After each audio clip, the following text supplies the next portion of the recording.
It's about Bailey's finding buyers that others can't. Hey, sport is about more than just the game. It's about going from teammates to best mates.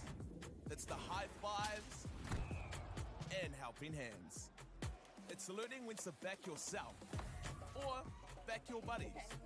It's actually being excited to get out of bed early on a Saturday. Sport is about more than just the game. That's why Caltex is proud to help fuel school sports. We love seeing sport in young people's lives. We know it plays a huge impact in what they can do and the opportunities that they have. And funding is a real challenge. We know that a lot of schools face that ongoing, and the reality is if you go to a lower decile school in New Zealand, you are less likely to be able to afford to participate in sport. Obviously, having come through it myself with kids and being one of those kids myself who played sport, I know how much it defined who I was. When I was 12 years old, I made a rep team in soccer. And the guy, the manager stood up and said, right, the fundraise, the tracksuits are only $20. And my mum looked at me and she started crying and she said, I can't afford it. And now being able to take that and go, I can't fix it all, but we can help and try and give to those people who are going through tough times. It's a real privilege, but you know, for us, we want to see others get involved in it. This is not a selfish thing for Apollo. This is about how can we get the bigger community, the bigger, whether it's construction or other businesses, to get involved in this. Look, there's so much need in the schools, and it goes beyond just sport. There's arts, there's culture, there's a lot of things that kids miss out on. And so to have businesses step up and want to be involved and to help is a game changer for schools. It really is. They're so grateful for it, they're so appreciative of it, and they do amazing things with it. So every dollar has a huge impact on helping these schools. It's why we get out of bed now. We now have staff who've joined us who say that's the reason why they joined Apollo. Because they know that when they come to it, they contribute to something that's just greater than our business. We worked out a little while ago that being part of the community was a part of who we were. And we sort of call it now, our sort of purpose is building communities. And that's just not the physical build.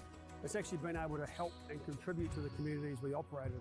And you know, when we now pitch to our clients for projects, it's the very first thing we talk about. It's not the last thing, it's the first thing, because clients want that, you know, whether they're a council, whether they're a corporate, it's part of where they want to go. And when we can show them what their building is doing away from just the physical structure, they're having an impact on the communities. It's very, very powerful.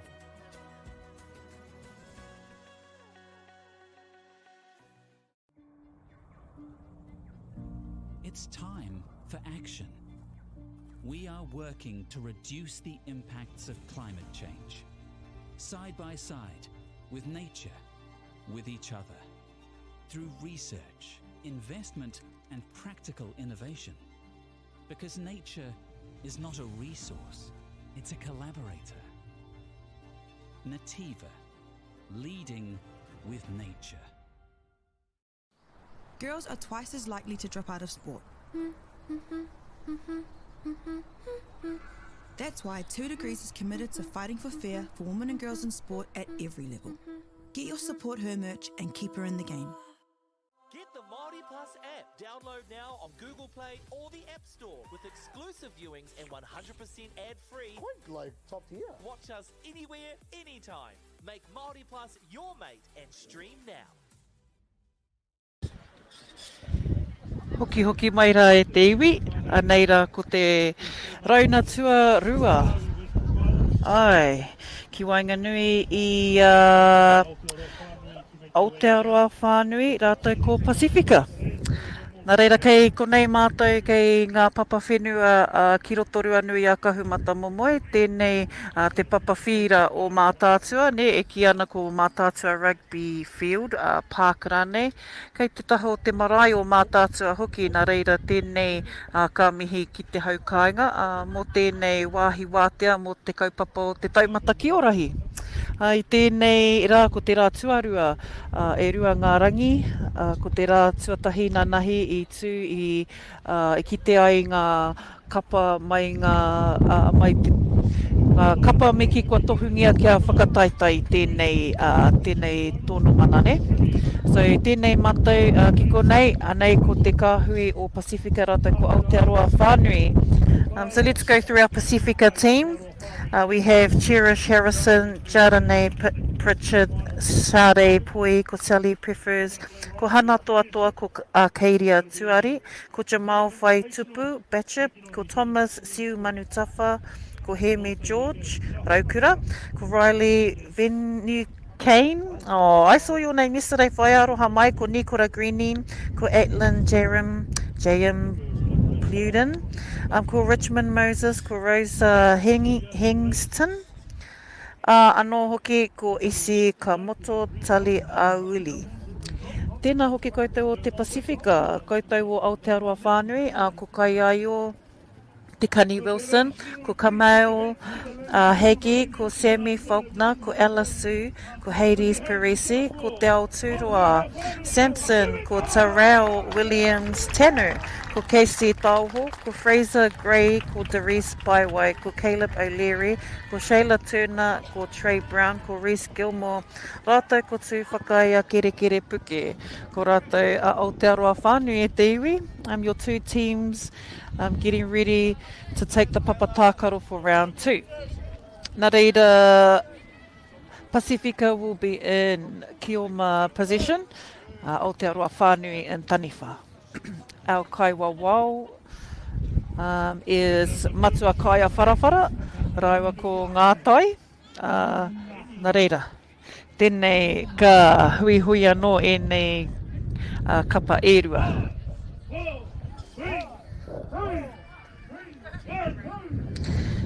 Nā reira, tēnei ka tīmata ki rā tātou. Ko tīmata ki rā tātou mō te wāhanga. Tuarua, rauna tuarua ki Wanganui a Pacifica, te Aotearoa whānui. Tere nei te tihai, nice follow up from number 12 in Aotearoa whānui. It was Caleb O'Leary, number 12 from Aotearoa whānui. A little overthrow from Pacifica, Aotearoa whānui, throw in. So Aotearoa whānui also make up kai tākaro from Aotearoa, as some of our teams who were participating yesterday as well. Aotearoa whānui with a quick rip. Pacifica lost control of the key in Te Roto, hand over to Aotearoa whānui. Aotearoa whānui kai tākaro, Te Aotearoa Samson. Pacifica in possession of the key, little duck fend. Okay.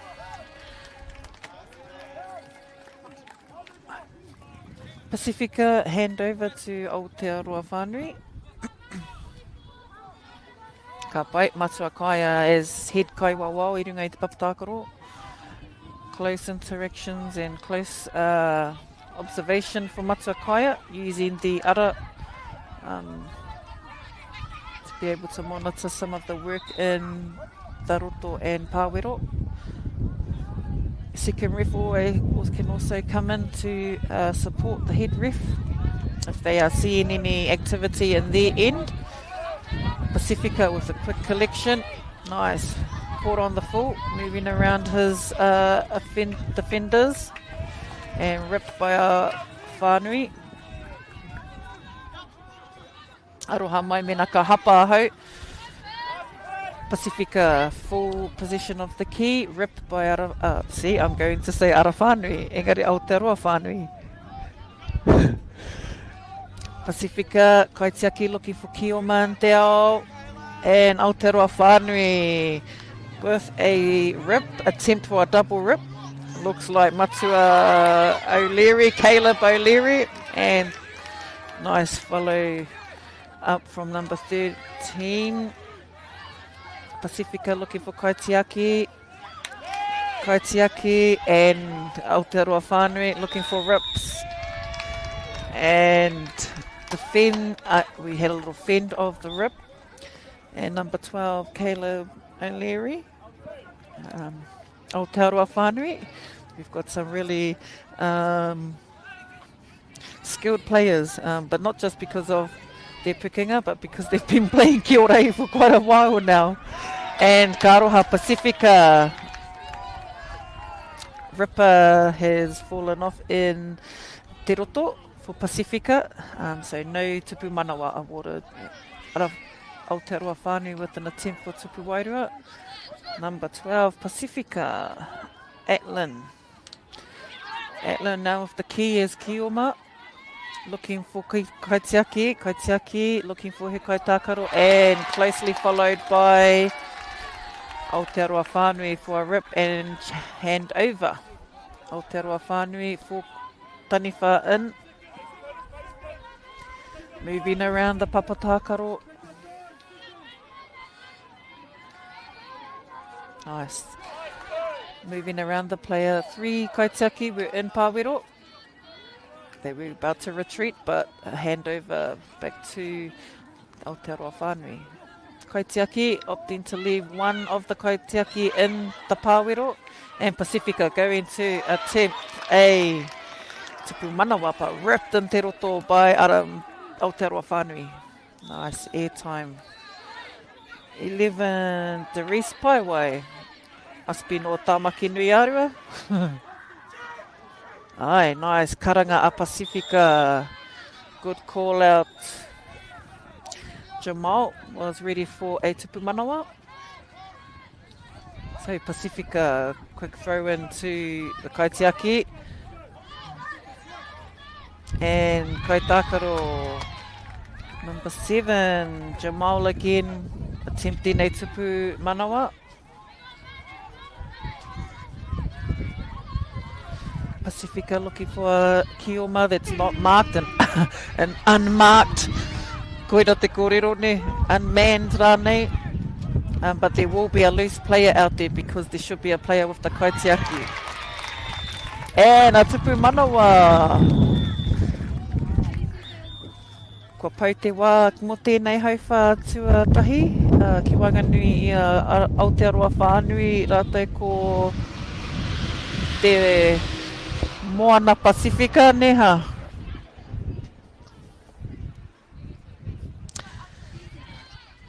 Moana Pacifica will now be in Taniwha, Aotearoa whānui in Kī-ō-Ma. Jamal will reset, kickstart from Te Marama. Tupou. And intercepted by Taniwha. Taniwha will opt to bring someone else in. Onto it, how these teams do work. So if Taniwha is not your strength, then they do opt and communicate for others to fall in. Intercepted by Pacifica, volleyball skills, yeah? And a tupu wairua awarded to Pacifica.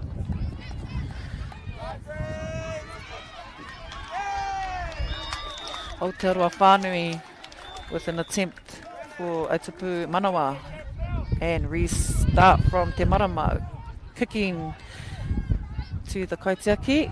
It bounced, so that won't be one on the full. That won't be... yes, so if the restart happens and the key touches the ground, so that won't be awarded. And just bunching in the left-hand side of our Papatākaro. Taniwha ki in Te Roto, te ki matua kaia. So Pacifica will take the key, quick throw up. And karoha, so it is been picked up. The player only had one ripper on, so that is out of play. Again, Caleb with the key. Dangerous, this guy, he must be from Waihora. Because they're like dangerous too. Good dangerous at Dewi. Oh, and lost control in Te Roto e Kī-ō-Ma just too early. And picked up by the Taniwha. Anō, kei te huri anō te ki te ao, kei te kimi Kī-ō-Ma, rūtu ana. Reti ana te kai tākaro o Aotearoa whānui. 2 rippers were on. The ki crossed the kaharaiti, landed in the pāwero. Kua hurihia tērā hei tupu manawa. Haere tonu, Aotearoa whānui opted for a pirotere. Heoi, lost control in the pāwero, handed over. And now in position of the ki, we have Aotearoa whānui. No, kei te ki mai, matua. Kia kōrero hia tērā hapa.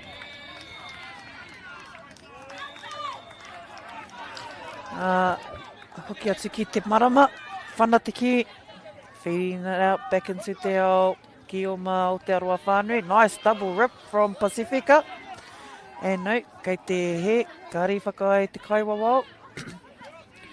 Number 10, ko ai tērā, ko Fraser Gray. And Aotearoa whānui with an attempt through two Taniwha players. Ko tahi te tupu manawa, Aotearoa whānui. Straight through the waiwai of nā Taniwha erua o Pacifica. Lost control. So that was an attempt for a pirotere. For Aotearoa whānui. Taniwha with an attempt for tupu wairua, still in position in te roto with the ki. 3 kaitiaki in the pāwero. Still 3 in the pāwero. And 1 protecting the tupu. So 2 we're pushing out. 1 protecting the tupu. So if that is your strength, teams will identify early, and a nice intercept by Pacifica. Nice hang time, nice air time for Taniwha. No tupu wairua though, and the ki's just come off the foot of the kaitiaki. Still in position of the ki. Taniwha will attempt another tupu wairua. No, gathered by kaitiaki back into te ao. Feeding the ki to their ki-o-ma, looking for the one has to be free. Heoi anō. Kua tīhai. Ai, karanga te kaiwawao i tīhai ki te roto, nā reira kua huri te ki kia Taniwha Pacifica. Little low-key jump shot. Protected by kaitiaki. Ka pai Semi. Semi kaitiaki. Te Aotearoa. Yes, Te Aotearoa. Another Kī-ō-Rahi expertise.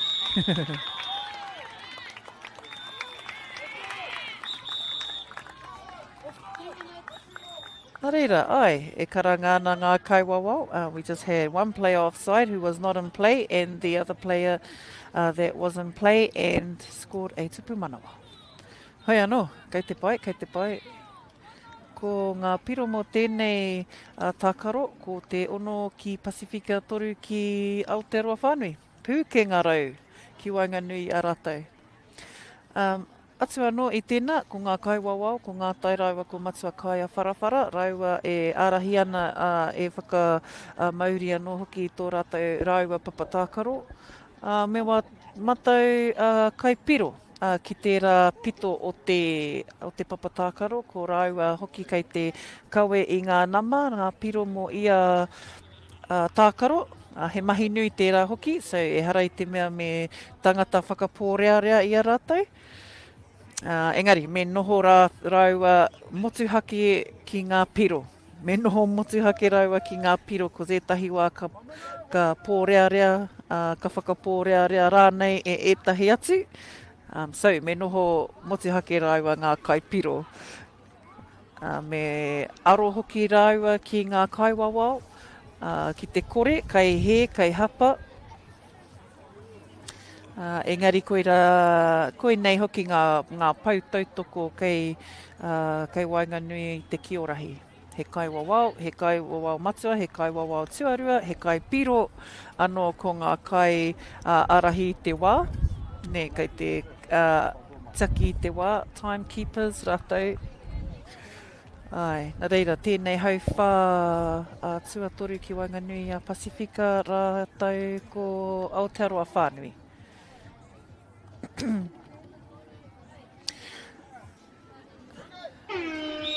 So, ko tīmata pia anō rā tātou. ahako, kai te rongo I te pūtātara, kai tākaro will either switch their game plan to a man-on-man or a zone. I would take it that by now there's been adjustments and adaptations for both zone and man. So double rip back there. Nice clean double rip, pressure on the Aotearoa whānui. Jamal with an attempt at the tupu. Pacifica protecting the tupu. 2 kaitiaki, 1 retreating, leaving 1 in the pāwero. Pacifica now off the key.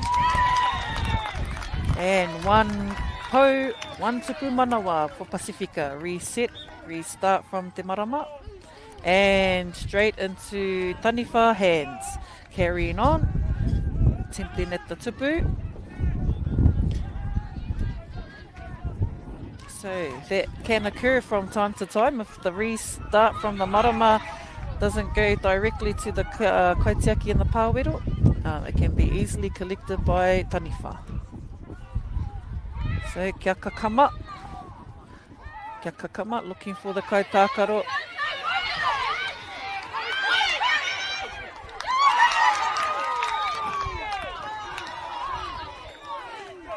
And kua kore te rā e whakai, but that looked really good. That would have been a good point, a good tupu manawa. Just that timing around. Kaitākaro has stood pass up at the top of the ara, ne? Ko te roto i ngā tikanga o te tākaro. The key is not allowed to move through the ara. And also the player can't be in te ara when they... If the key somehow crosses their path, they can't actually have position when they're in te ara. Ai, tika tera. So that's a tricky, but hey, all of our tamariki actually know that rule, and that's why you won't see the key being run out, and you see them actually retreat all their feet behind the lines of the ara. Hei, whakamārama mā koutou, who even asked. Hui anō, Aotearoa whānui were in Taniwha. Hey, so where kaitākaro must have both rippers on their hope to be in play. If it does get picked up by your kaiwawa, then you must adhere to that, and it's either going to be a handover, otherwise ka haere tone. Hoi anō, Pacifica still in possession of the key, looking for Ki-ō-Ma and Te Ao. Ki-ō-Ma looking for a pou touch. Pacifica still in position and still going to move their kaitākaro around and looking for the option cut. Kaitākaro cut in between their Taniwha kaitākaro and tupu manawa. And ripped in te roto. Pacifica ripped in te roto by Terrell Williams. That was a good rip. Taniwha in position, Aotearoa whānui, just off the kaitiaki.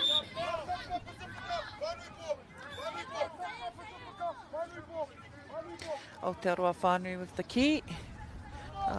Into te roto, looking for their Taniwha. Nice save. Little no-look pass at te tupu. Aotearoa whānui back on defence. And Pacifica with a tupu manawa, nice, straight through the roto.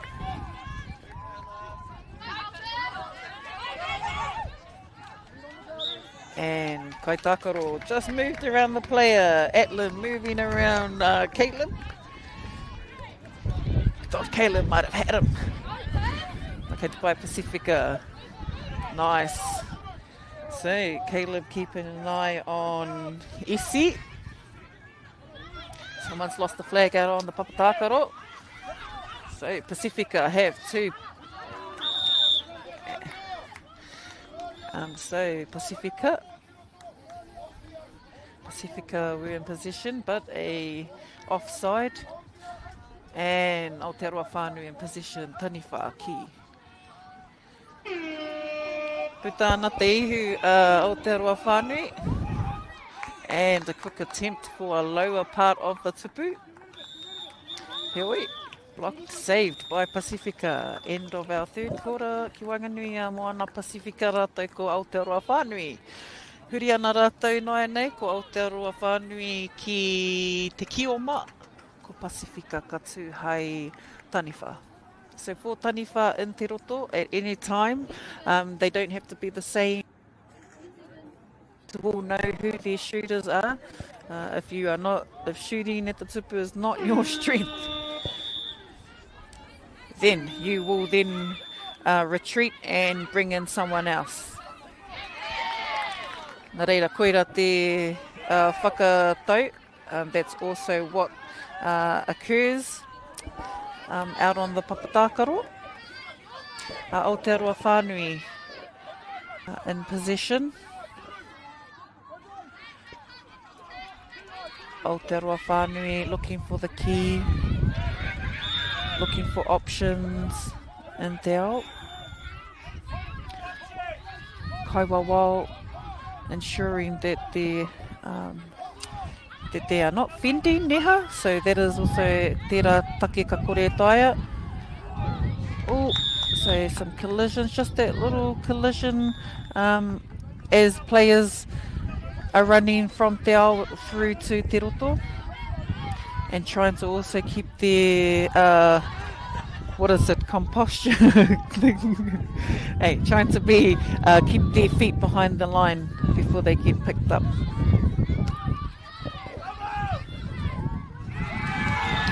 Nā reira, koenei ki wainganui I Pacifica and te Aotearoa whānui.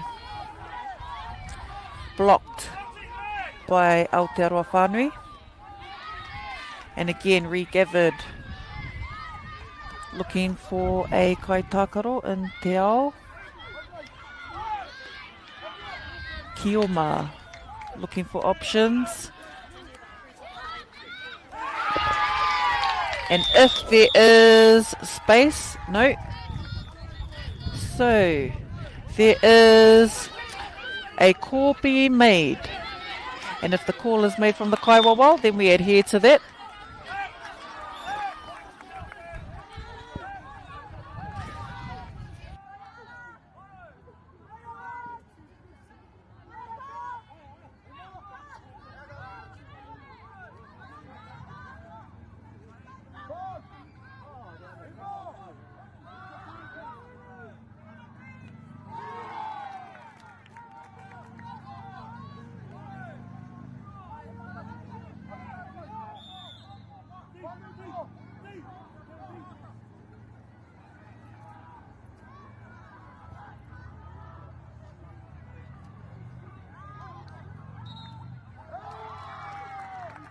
Still in possession, and Matua will ensure that there has been a change to the piro.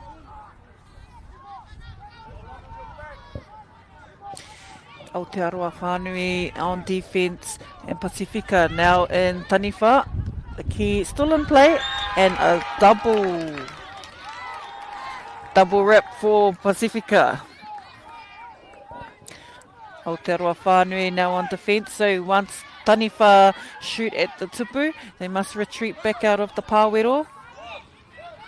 So they must not be able to play, get into the play there if they have shot at the tupu. They must get back into Te Roto.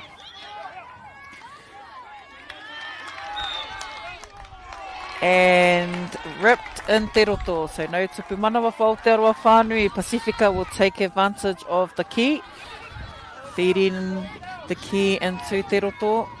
Kaitākaro Pacifica, and a double for Pacifica. Ai, mahuna ki oringa, boy, he got ripped. Kaitiaki looking for options in te ao, and hand over. Jamal with an attempt, attempting at the tupu. Aotearoa whānui looking for Kī-ō-Ma. Caleb with some nos on him. And hand over.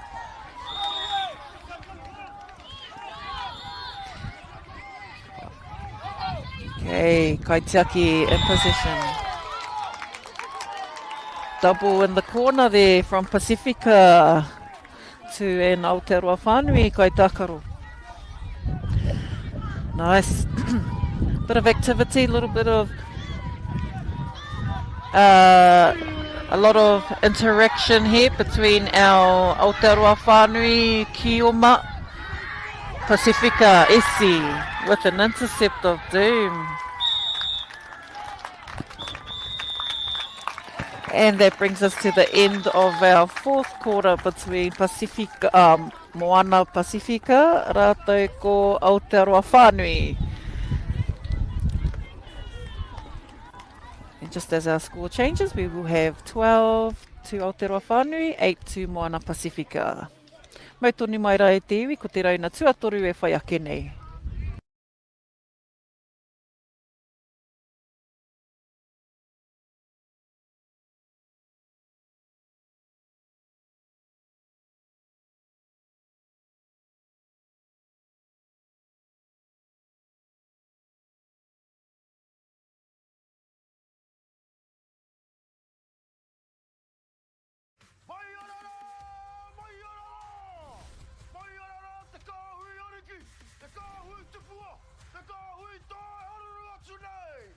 Ariki ki whakaata Māori me MāORI Plus. Okay. Yes. Okay. Yeah. This isn't about long-distance calling, technology, or living overseas. Do I have one more bid? Thank you. We're going to go once. We're going twice. And we are sold to the Kiwi phone bidder from Manchester. It's about Bailey's finding buyers that others can't. Hey, sport is about more than just a game. It's about going from teammates to best mates. It's the high fives and helping hands. It's learning when to back yourself or back your buddies. It's actually being excited to get out of bed early on a Saturday. Sport is about more than just a game. That's why Caltex is proud to help fuel school sports. We love seeing sport in young people's lives. We know it plays a huge impact in what they can do and the opportunities that they have. And funding is a real challenge. We know that a lot of schools face that ongoing, and the reality is if you go to a lower decile school in New Zealand, you are less likely to be able to afford to participate in sport. Obviously, having come through it myself with kids and being one of those kids myself who played sport, I know how much it defined who I was. When I was 12 years old, I made a rep team in soccer. And the guy, the manager, stood up and said, right, the fundraise, the tracksuits are only $20. And my mum looked at me and she started crying and she said, I can't afford it. And now being able to take that and go, I can't fix it all, but we can help and try and give to those people who are going through tough times. It's a real privilege, but you know, for us, we want to see others get involved in it. This is not a selfish thing for Apollo. This is about how can we get the bigger community, the bigger, whether it's construction or other businesses, to get involved in this. Look, there's so much need in the schools, and it goes beyond just sport. There's arts, there's culture, there's a lot of things that kids miss out on. And so to have businesses step up and want to be involved and to help is a game changer for schools. It really is. They're so grateful for it, they're so appreciative of it, and they do amazing things with it. So every dollar has a huge impact on helping these schools. That's why we get out of bed now. We now have staff who've joined us who say that's the reason why they joined Apollo. Because they know that when they come to it, they contribute to something that's just greater than our business. We worked out a little while ago that being part of the community was a part of who we were. And we sort of call it now, our sort of purpose is building communities. And that's just not the physical build. It's actually been able to help and contribute to the communities we operate in.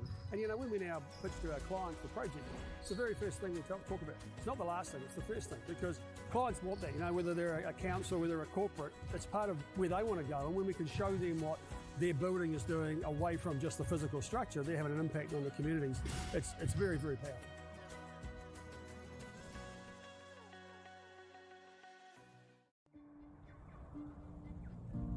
It's time for action. We are working to reduce the impacts of climate change, side by side, with nature, with each other, through research, investment, and practical innovation. Because nature is not a resource, it's a collaborator. Nativa, leading with nature. Girls are twice as likely to drop out of sport. That's why 2 Degrees is committed to fighting for fair for women and girls in sport at every level. Get your support her merch and keep her in the game. Get the MāORI Plus app. Download now on Google Play or the App Store with exclusive viewings and 100% ad-free. Like top tier. Watch us anywhere, anytime. Make MāORI Plus your mate and stream now. Hoki mai rā i te iwi. Anei rā ko te tākaro kei Wainganui i ngā kuratuarua o Aotearoa rātou ko nā New Zealand Invitational, nera? Kia whakahua rā ko nā ingoa o ngā kaitākaro o roto o te Invitational. Tia ho Moana Morgan, ko Jara Wairerangi, ko Melia Nelson, ko Savannah Pākau, ko Xanthi Munro, ko Lily Richards, ko Charlotte O'Brien, ko Mason Playle, ko Murdoch Beckett, ko Bronco McDonald, ko Ben Lang, ko Reia Painga Morgan, ko Tāwhai Donaldson, ko Hauiti Walker, ko Matt Draper, ko Kaino Barbara Puru. Kei roto I te kapa o ngā kuratuarua, ko Reihana Te Rauna, ko Braddock Akuhata, ko Crystal Ray Wanakore, ko Cruz Hill Hoepo Casey, ko te rua kahurangi Irihei, ko Savannah Galloway, ko Libby Kieran Stefare, ko Jessie Rayner, ko Anya Hemes, ko Tai Marie Matahiki, ko Whai Ururangi Maxwell, ko Kahurangi Leach Waihi, ko Ani Pene, ko te Kāhui Akihi, ko Maharaya Waretine, ko Ramiha McLean. Nā reira e ngā kai mātakitaki, ko rātou ngā kapa, kai te tākaro ki mua I a koutou I runga I tā tātou a pāpāho I tēnei rā. Tēnei ko Aotearoa kuratuarua kei te Kī-ō-Rahi Invitational in Nativa. E nā tupu manawa mō ngā kuratuarua. So secondary school, they are both in black and white, although our red, pink flags, secondary school, our blue flags, Taniwha. Tupu manawa water puga kuratuarua. So e te iwi, these 2 teams are your main, well, me kira, these will be your 2 to see who will get into the championship as well. Nā reira, tērā momo teitei taumata o te, ne, ko te taumata o rahi tū takahina.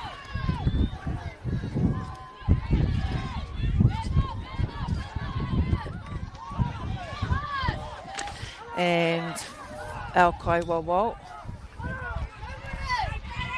And Braddock Akuhata with a tupu manawa. Restart from Te Marama. Kick into the kaitiaki. Kaitiaki looking for Kioma and Te Ao. Yep. Kioma has caught the kia in full position. Moving around the papatākaro. Looking for their kaitiaki. Kaitiaki needs to feed the ki to a Kioma. Kioma need to make themselves available. Good kōrero, good communication. Neha, koera te mahi nui runga I te papatākaro. And a big overthrow. Ramiha trying to collect that. Kōrero atu hau ki a Ramiha I tēnei rā. Whala reckons he looks like a mummy. Ai, cause ko wana bandages, neha. Mamai katoa. Nari, ko ia tētahi o nā mokopuna o te kura kaupapa Māori o Te Arawhānui. Double though. Ka aroha Ramiha. Double from Invitational.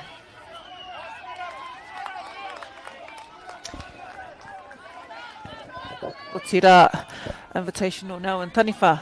Looking for some tupu wairua. Nice, protected by number 12, Ani Pene.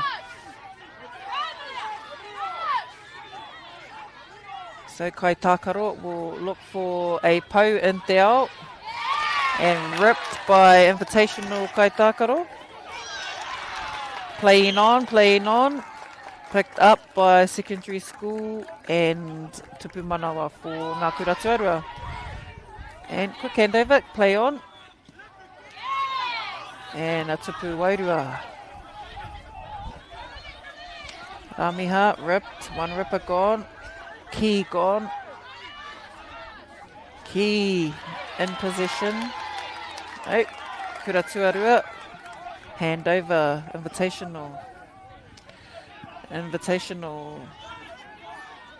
Making up a mixture of players from across Aotearoa. Some who have been playing in their own districts. Some who have been playing at their modules, and Kuratuarua is looking for. And ripped in te roto by Invitational player. Lily Richard with that rip.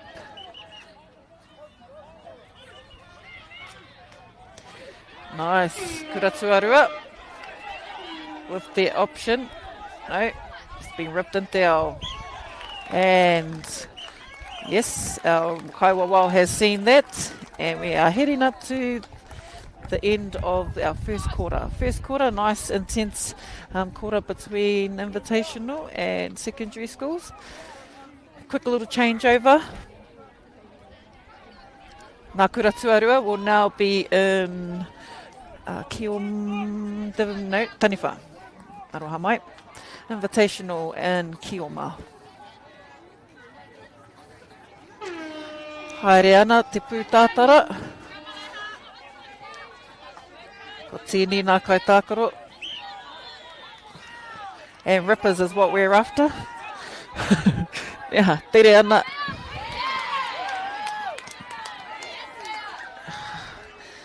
And that is e from the Kaiwawao. That didn't quite land the tupu.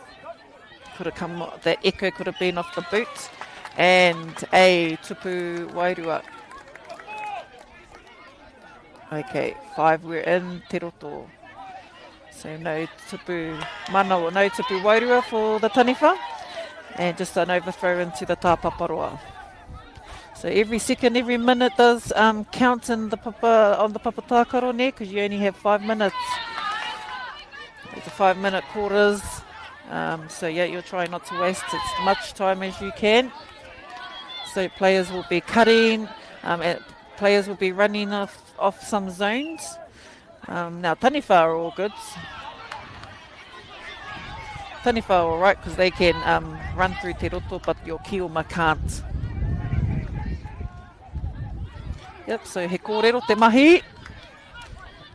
He kōrero te mahi. So yes, we're having some really good players out in. So players are adhering to our main tikanga.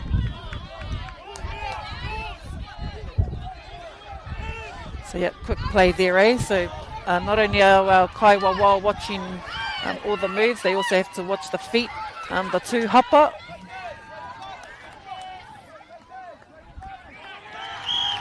Nice double rip from Reihana Te Rauna. Invitational. So we just bring in the key back though. Our Kaiwawao has an advantage, so a call back.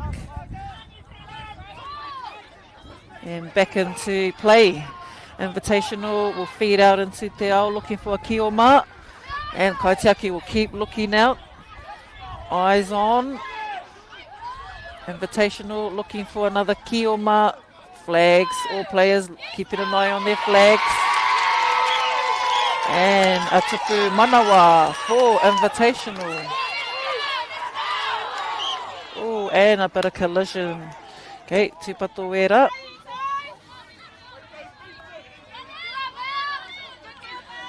And some power throws, yes. So koera tera e kōrero e kite ana, neha, he kaha ngā whiua e nei Taniwha.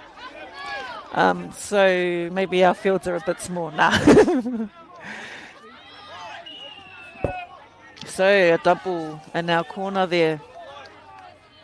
So just between the Invitational and Kuratuarua. So taihoa ke nei. So all your plays must be, tatari ki te kaiwawao. So our secondary school, 8. Invitational 3. So feet must be behind line. The players must not leave their zones early. Now that is just a regular observation from both kaiwawao and also yourself. So as a kaitākaro, you are also monitoring your play. Ramiha closely behind Invitational kaitākaro kaino.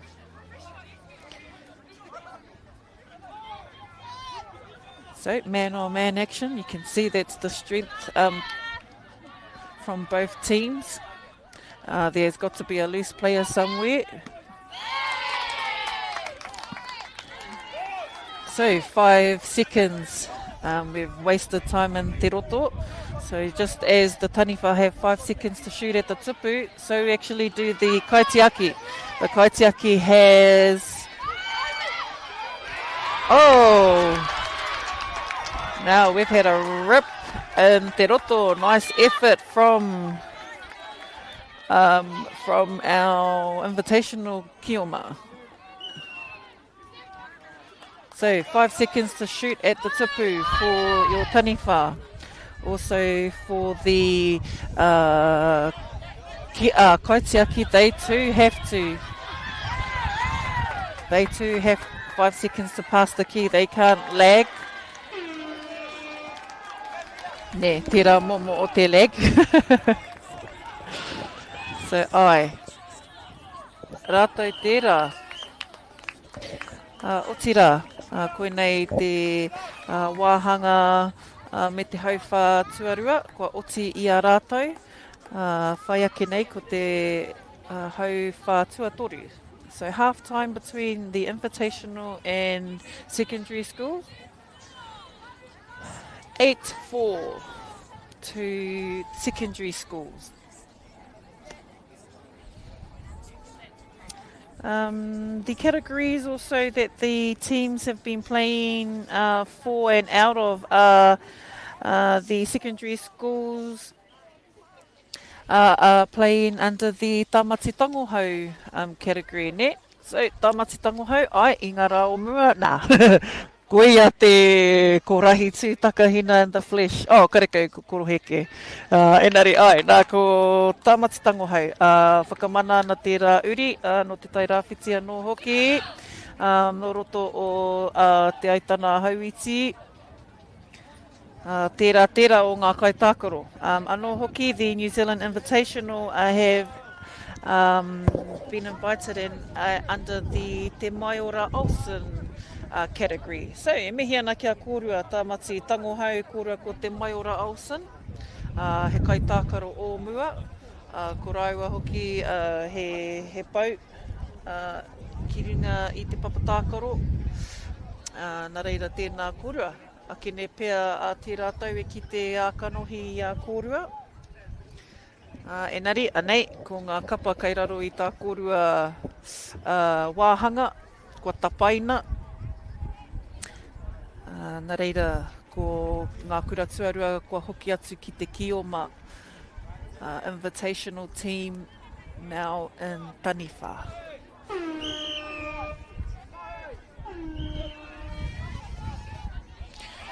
So quick hands, but Taniwha will take possession and opt for their 4 shooters in. So once they get on defence, once Taniwha are on defence, they will face out into te ao, ne?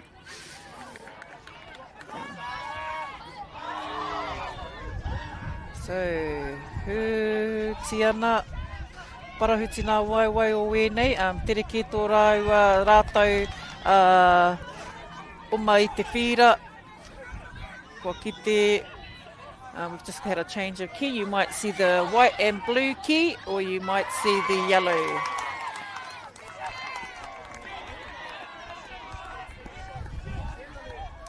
playing an advantage. Okay, tokorima. So it must be something to monitor, Niha.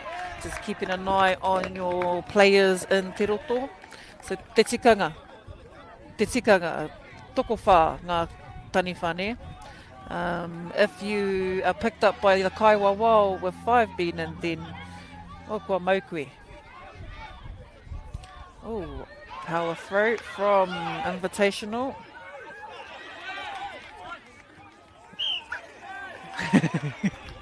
And that will be a tupu manawa. Tupu manawa for secondary school. That was Whaiururangi Maxwell. Number 7, Jessie Rayner, must be more Hamilton girls.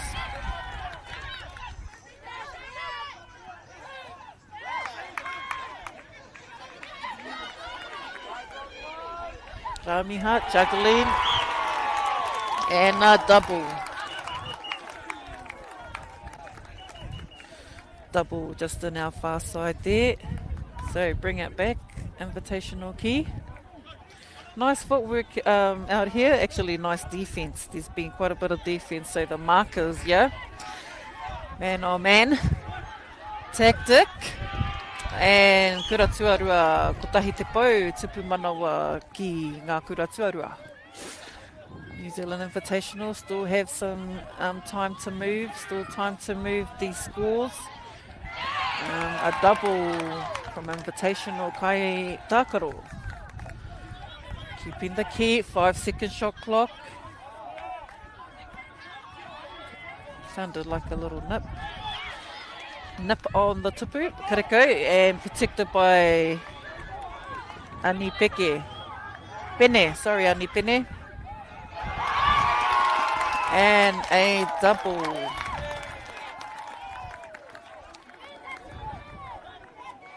Reia with a tupu wairua.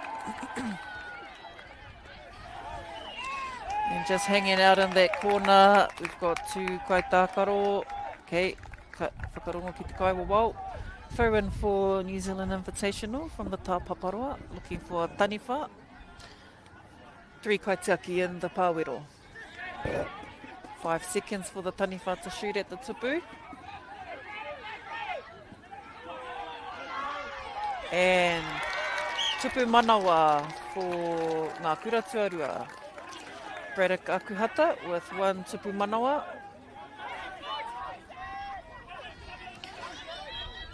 So if there are any tauira studying or wanting to become physiotherapists, we need you. We're looking for you. For any chiropractors, if there are any practicing or studying chiropractors, we need you too. Because once these guys have finished these tournaments, auwe taukuri.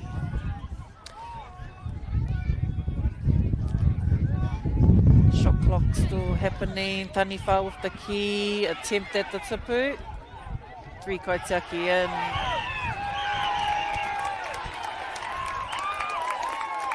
And back into te ao.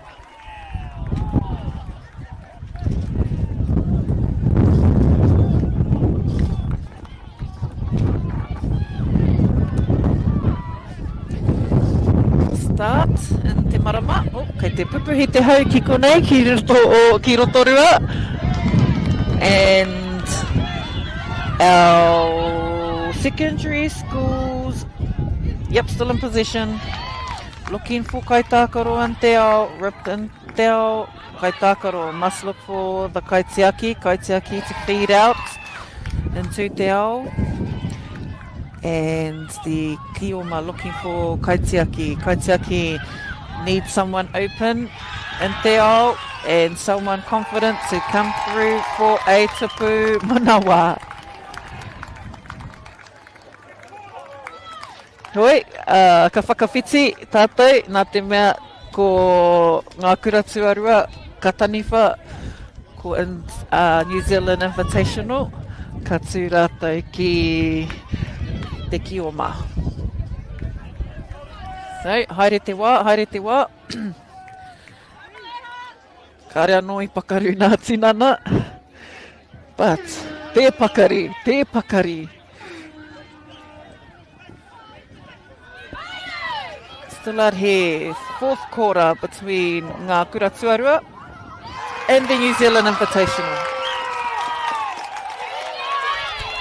Nice footwork, sneaking into the roto. Kōrero, so it's speeding up. Nice, Ramiha saw that intercept. So recount, no pose. Still no po. So we have no po yet. So they're talking. I'm trying to find their flow, trying to find the mojo. New Zealand and a tupu wairua. Nice jump shot there by, was that Whaiururangi? Ai, Whaiururangi anō tērā ki te taniwha. Hia kai, Whaiururangi.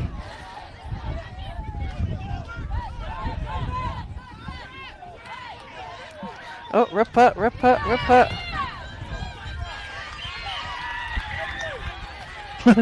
So we've got a player with run ripper on. So player's got to come and get.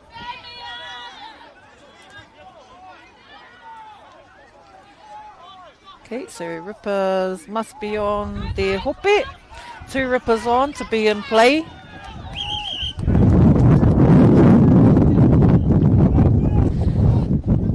So ngā kura tuarua throw in from the tāpaparoa and into te roto. Rima he kona.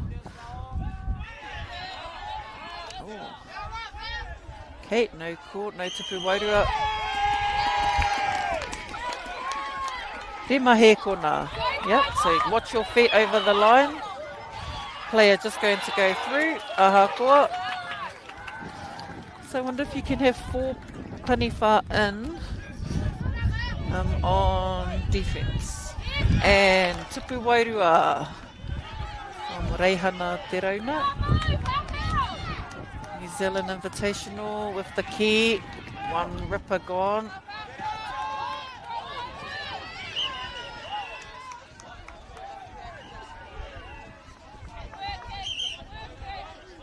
Playing an advantage as the Kaiwawao has stipulated. So gathered an advantage over Taniwha with the key. Ngā kura tuarua, 4 Taniwha in. Some are leaving 2 in. And then if they needed 4 in, they will opt for that. So a double rip. So we're heating up and now as we head into the finals. So all of our teams have had a game today. Matt Draper. A lot of our players. Nice. Good protection. Good, nice. Kei te ārai atu te kaitiaki. And through the hands. Redak Akuhata with an attempt at the tupu for tupu wairua. So Kaiwawao. Recall for Kaitiaki to take the key. And then back into Te Ao.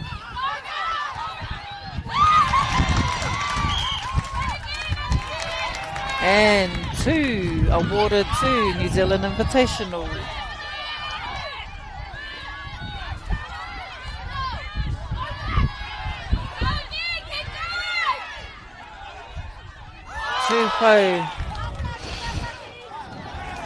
So that's some communication between their own uri. So yes, they probably do have friends and peers. Although when they are playing with this team, you've got quite a bit of options. So Kapai, nice changeover. Nice teamwork too from around our the mutu, and so New Zealand secondary schools.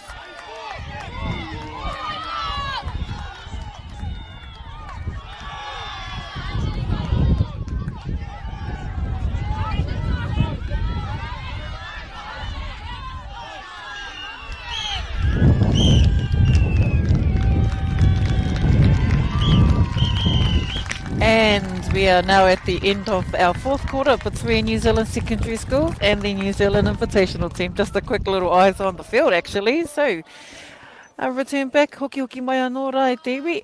Whai tonu mai ko ngā kaupapa, ko ngā rauna tuatoru tuawha.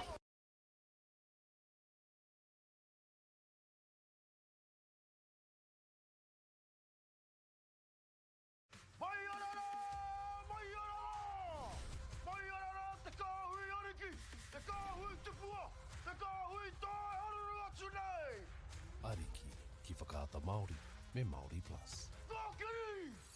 Okay. Yes. Okay. Yeah. This isn't about long-distance calling, technology, or living overseas. Do I have one more bid? Thank you. We're going to go once. We're going twice. And we are sold to the Kiwi phone bidder from Manchester. It's about Baileys finding buyers that others can't. Hey, sport is about more than just a game. It's about going from teammates to best mates. It's the high fives and helping hands. It's learning when to back yourself or back your buddies. It's actually being excited to get out of bed early on a Saturday. Sport is about more than just the game.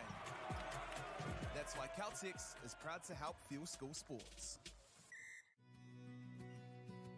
We love seeing sport in young people's lives. We know it plays a huge impact in what they can do and the opportunities that they have. And funding is a real challenge. We know that a lot of schools face that ongoing, and the reality is if you go to a lower decile school in New Zealand, you are less likely to be able to afford to participate in sport. Obviously, having come through it myself with kids and being one of those kids myself who played sport, I know how much it defined who I was. When I was 12 years old, I made a rep team in soccer. And the guy, the manager, stood up and said, right, the fundraising, the tracksuits are only $20. And my mum looked at me and she started crying and she said, I can't afford it. And now being able to take that and go, I can't fix it all, but we can help and try and give to those people who are going through tough times. It's a real privilege, but you know, for us, we want to see others get involved in it. This is not a selfish thing for Apollo. This is about how can we get the bigger community, the bigger, whether it's construction or other businesses, to get involved in this. Look, there's so much need in the schools, and it goes beyond just sport. There's arts, there's culture, there's a lot of things that kids miss out on. And so to have businesses step up and want to be involved and to help is a game changer for schools. It really is. They're so grateful for it, they're so appreciative of it, and they do amazing things with it. So every dollar has a huge impact on helping these schools. It's why we get out of bed now. We now have staff who've joined us who say that's the reason why they joined Apollo. Because they know that when they come to it, they contribute to something that's just greater than our business. We worked out a little while ago that being part of the community was a part of who we were. And we sort of call it now, our sort of purpose is building communities. And that's just not the physical build. It's actually been able to help and contribute to the communities we operate in. And you know, when we now pitch to our clients the project, it's the very first thing we talk about. It's not the last thing, it's the first thing, because clients want that, you know, whether they're a council, whether they're a corporate, it's part of where they want to go. And when we can show them what their building is doing away from just the physical structure, they're having an impact on the communities. It's very, very powerful.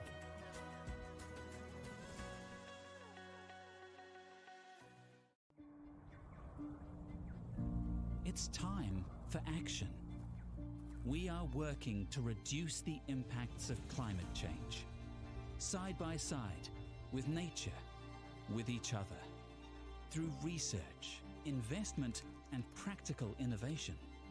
Because nature is not a resource, it's a collaborator. Nativa, leading with nature. Girls are twice as likely to drop out of sport. That's why 2 Degrees is committed to fighting for fair for women and girls in sport at every level. Get your support her merch and keep her in the game. Get the MāORI Plus app. Download now on Google Play or the App Store with exclusive viewings and 100% ad-free. Quite like top tier. Watch us anywhere, anytime. Make MāORI Plus your mate and stream now. E mihi ana ki a tātou, ko hoki mai rā tātou ki te rauna whiringa whai tēneha. So Aotearoa Māori and Te Aho Matua taking the field. Our kaitākaro for Te Aho Matua a Tātai Manuel, ko Tūtaua Whauwhau, ko Dune Kahu, ko Te Hika Wera Pō, ko Aperehama Wera Hiko, ko Trey Tūhau Kingi, ko Hamuera Hodge, ko Tūrongo Rapana, ko Autumn Collins, ko Maia Tera, Olsen Clark, ko Numi Merriman, ko Marewa Wai Rea Tāmai, ko Erenora Hohepa, ko Hinerangi Mitchell, ko Hine Maia Pitiroi, ko Waimarino Meha. And now Aotearoa Māori kapa, whakanuia. Ko Aotearoa Māori, e rana totorewa, ko Naveia Puketapu Utanga, ko Meihana Takurua, ko Mahina Riana, Hughes, ko Kali Kaio, ko Indy Nikora, ko Talia Pere, ko Tāniko Akuhata, ko Kara Lewis, ko Koiataro Edwards, ko Rico Zane Kumeroa, ko Niwa Purkis, ko Manaro Deveron, Aromai, ko DJ Feki, August, ko Ronnie Walker, ko Jordan Cardno. Ko rātou a Aotearoa Māori. Aho matua in Kioma. Aotearoa Māori in Taniwha. 2 kaitiaki, 3 kaitiaki in Tapawero. Nice. And caught by kaitiaki Aho Matua. Aho Matua all with number 7. And Aotearoa Māori with our blue rippers. Aho Matua with the pink rippers. Aotearoa Māori on defence and collected passing in Te Aho Matua. Ko Te Aho Matua no hoki, made up of teams from Tamariki, Tauira from our kura kaupapa. A lot of kura kaupapa from around the motu. So if you are not fortunate to make one of these secondary school teams, kei te pai, you still have an option of coming to the through to the Aho Matua, the Aotearoa Māori, your Aotearoa Whānui, and some invitational teams. So, pai ana e te iwi. No one's missing out. Heoi anō, Aho Matua wasn't able to get possession of the key. Nā reira, tupu wairua mō Aotearoa Māori. Still down here at our Mātātua field, opposite and next to the Mātātua Marae, opposite the Rotorua Boys High School. We are down here acknowledging our pinnacle of Kī-ō-Rahi. Ko tēnei te taumata o te Kī-ō-Rahi e te iwi. This is your top of, the top of the table. Me kira, koenei nā taura ko tohua. These are all students who have been selected out of both your national tournament and also what other selectors are seeing around the country. Aotearoa Kī-ō-Rahi, also being able to support at tautoko. A double rip just occurred back there, so Aotearoa Māori will take possession and keep the key in the roto. 5 seconds to shoot at the tupu. Aotearoa back on defence. Aho Matua on attack. Kioma, Kaitiaki looking for a Kioma and Te Ao. Did a little head number to pick up if they were in play or not. Saw that little head from the Kaitiaki, giving her that nudge, giving her team the nudge. Kei te ata ki te ata aromata wai tana tana kapa. Reira, Aumatua, kai a rātou te ki. Whiua mai ki te kaitiaki. Ki mihia tana Kī-ō-Rahi ki te ao. Ai. E rua ngā pau. Ko matua hone kei te kaiwawao, rāua ko matua roera Hartley.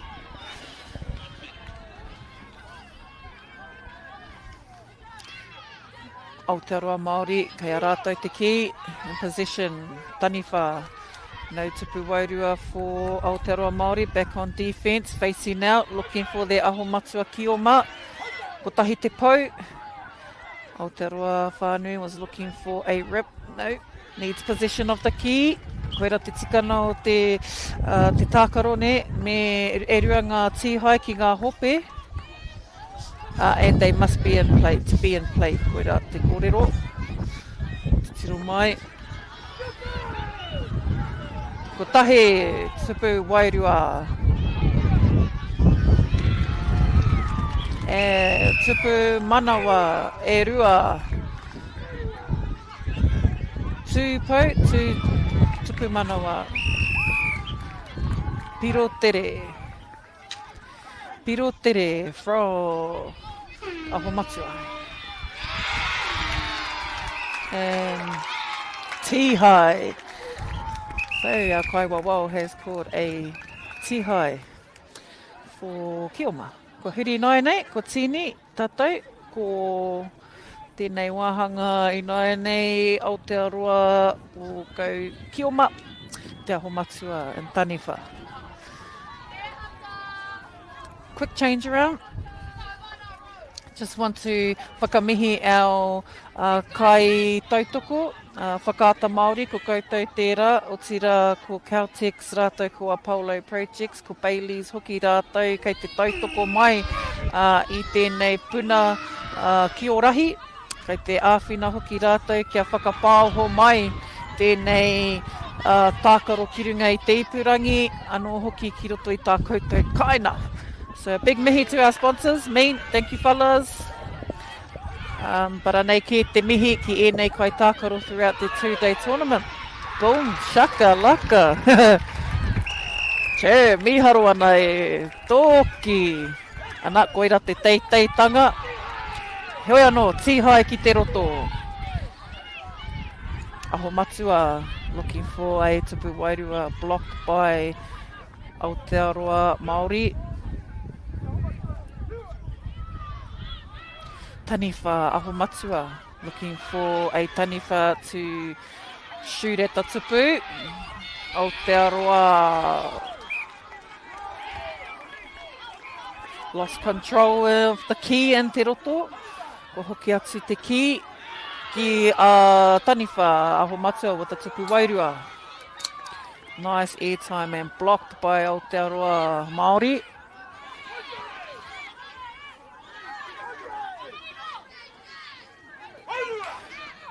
And Kī-ō-Rahi with a pau touch. E rua ngā pau. Back into the kaitiaki. Kaitiaki looking for her Kī-ō-Rahi to get them their tupu manawa. And tihai ki te roto. So not awarded their tupu manawa. I huri te ki te Aumatua. Aumatua looking for an option for Taniwha in.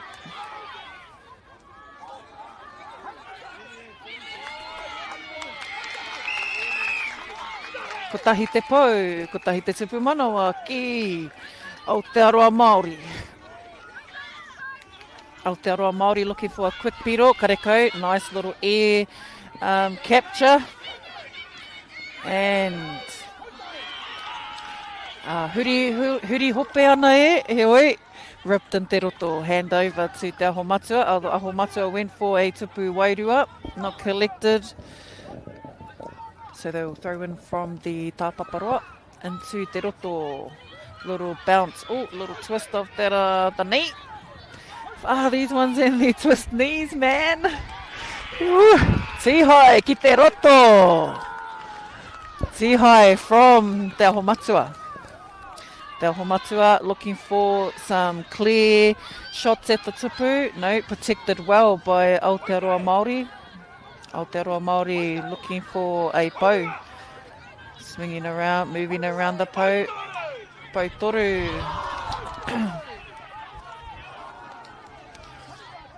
Yep, nice. Back into play, Taniwha Aumatua. Aotearoa Māori looking to move their players. Aotearoa Māori with one tupu manawa. Nice. Awe.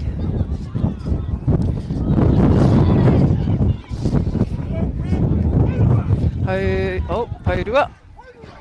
And Aotearoa Māori looking for options. Spreading out of the field, marking. We've got man on man. We've got a loose player out there.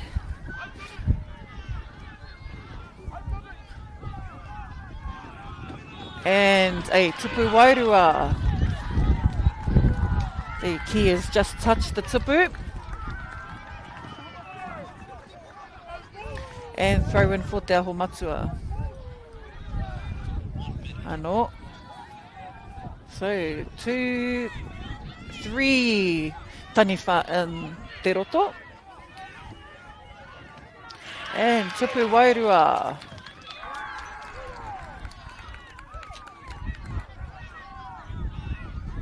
And tupu wairua. Nice, Te Aumatua with. And they got 2 tupu wairua just within that. So, moving their scores up. And Tihai. Nice, rip in Te Roto. And Taniwha no. And once Taniwha release the Ki, and if they step into the pāwero, they must retreat net, so they must get back on side, like real quick.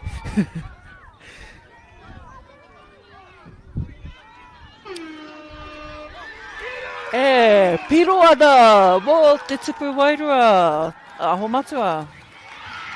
Ripped in Te Roto. Tihai ki Te Roto, ai.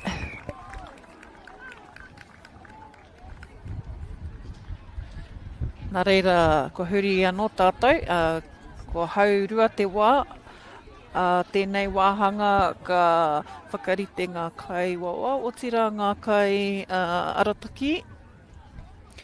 Seen a little bit of action in terms of the, not too much vending, no, gotta go, e hara hei, te kai wawa. But look, getting a bit closer to your finals, so it does increase. Ka tino piki te wairua me te Māori o te tākaro me tika tērā whakahua. Ai, nā reira, kei konei mātou kei runga i ngā papatākaro ki Rotorua nui a kahumata momoe, tēnei a te arawa waka, te arawa tangata i manaaki i tēnei kaupapa ki raro i a rātou i tēnei tau. Ko tēnei te taumata o te Kī-ō-Rahi, 2025. Tēnei ka mihi atu ki ngā kai tautoko, ko te puna tautoko me ki, ko whakaata Māori tērā, ko Caltex, ko Apollo Projects, ko Baileys. O tira ko ngā kura hoki i tautoko mai i te wā, i tautoko mai wā koutou waka kura, wā koutou whare haumaru, wā koutou rawa mai ngā kura, o tira ngā karapu, ngā whare hā kina, koutou katoa. Nā ko nā ai i tū tēnei kaupapa, nā ko nā ai i tai mai ngā whanaunga, ngā uri, ngā kaitākaro mai te motu whānui. Nā reira, tēnei ka mihi. Also to our admin team behind the scenes here. Mai kore ko te tangata whakariterite i ngā rauna me ngā tīma, kua kore e rere pai. Nā reira tēnei ka mihi. So, top of our third kora between Te Aumatua and Aotearoa Māori. Both teams are secondary school aged. And a tupu manawa for Te Aumatua. 9-all as our scores tell us. Kaitiaki looking for a Kī-ō-Man te ao Aotearoa looking to rip, reset. So no Paua on the board at the moment. Aotearoa Māori, no possession of the key. Ka pai, they knew that they weren't in play. Koera te painga o tēnei. Okay, the pressure. Taniwha with the key. Aotearoa Māori. Kia rātou te ki i nāia nei. E whānā taniwha ki te roto. Ko ngā waiwai ki muri o te kahara iti. Ko ngā waiwai kei roto i te roto. Ki-ō-Rahi ki te ao, ko tahi te pau. And intercepted by Aotearoa Māori. And back into te roto. Aotearoa Māori now on attack. Both feet behind the kahara iti. And a power throw from Aotearoa Māori. Moving the kaitiaki around. Nice little drop knees. And a little squat defense. Nice little drop knees. So, kawe maharara e te iwi. E hara i te mea he mahi māma te kaitiaki, ne? Ko te kaitiaki te tino, te kai mahi. Te kai tiro. Aotearoa Māori with the intercept and attempt at the tupu. So there is no wairua for our whanauna that do know about the Kī-ō-Rahi pūrākau. Ko te wairua kare i roto nei i te papa, ne?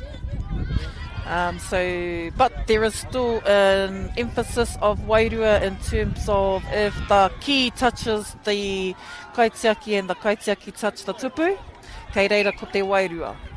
Ne? So the tupu wairua point will actually go to the taniwha. So yes, kaitiaki, you do have an important role. Don't touch the tupu. And te Aumatua with one pau, one tupu manawa. Aotearoa Māori didn't see the Kī-ō-Rahi coming through. Intercepted by Aotearoa Māori. Tupu wairua for Aotearoa Māori. And retreated out back onto defence. Kaitiaki with the ki, Kī-ō-Rahi and te ao. No options, the defence is tight. Aotearoa Māori marking up. Marking their kaitākaro. And Tihai, e rua, double rip. Just down here by the ara, next to the marama. Aotearoa Māori. Manaro.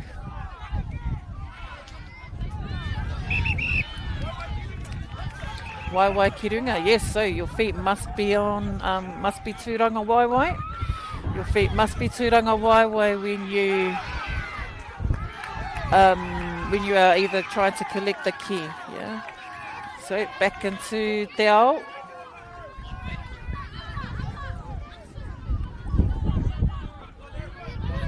Manaro with an attempt at a tupu wairua and tupu wairua for Aotearoa Māori. Te Aumatua protecting the tupu, three kaitiaki in, blocked by te Aumatua.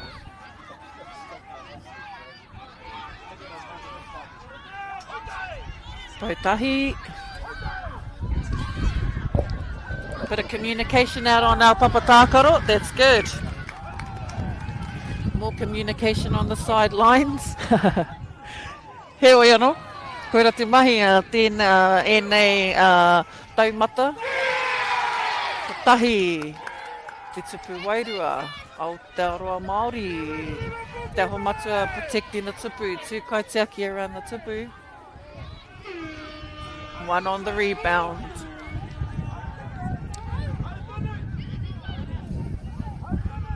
Aotearoa Māori, shot clock. And our Kaiwawao have called the end of the third quarter between Te Aumatua and Aotearoa Māori. 10-12 our score. As we head up to the fourth quarter of the game between Te Aumatua and Aotearoa Māori.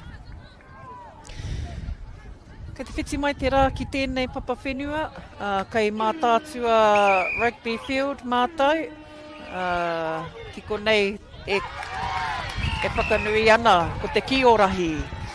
And a Piro Tere awarded to Aotearoa MāORI, and again another attempt, but ripped in te roto. Aumatua with a tupu wairua. No, not going to award that. Matua roera. Aotearoa MāORI ki te tāpaparoa.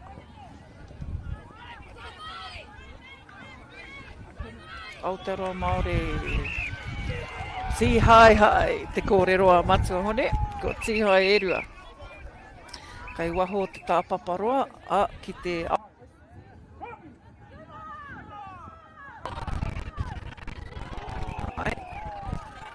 Mai ai he tonu.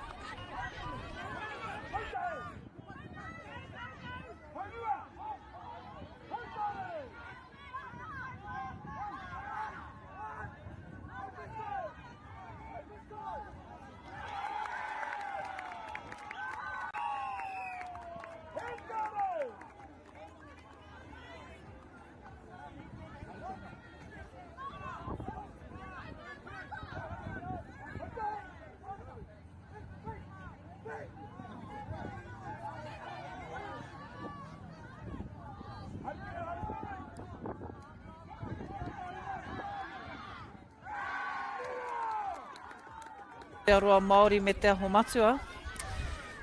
Te hauwha whakamatunga tēnei. Ko Aumatua will give possession to Aotearoa MāORI. Ai. Aotearoa MāORI me te ki, pautahi. So a lot of, oh yeah. Aotearoa MāORI, quick feed from Kaitiaki into te ao. Gone ki, ko haere te ki. And a rip in. Oh, e toru ngā pau, e toru ngā piro. Aotearoa with 3 tupu manawa. Taniwha. Aumatua shooting at the tupu. 2 Kaitiaki. Protecting the tupu, 1 out.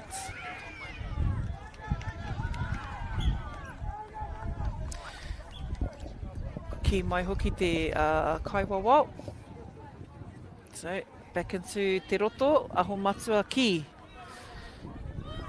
Kei te haere te wā, 5-second shot clock for Taniwha and te roto, and a quick intercept by Taniwha. Tupu wairua. Tupu wairua for Aumatua, Aotearoa MāORI. Position of the key now, scooting around, stepping her defender. No, she'll drag them. Koitoru. And collected real quick by number 13, DJ Feki. Niwa Perkins with a tupu manawa.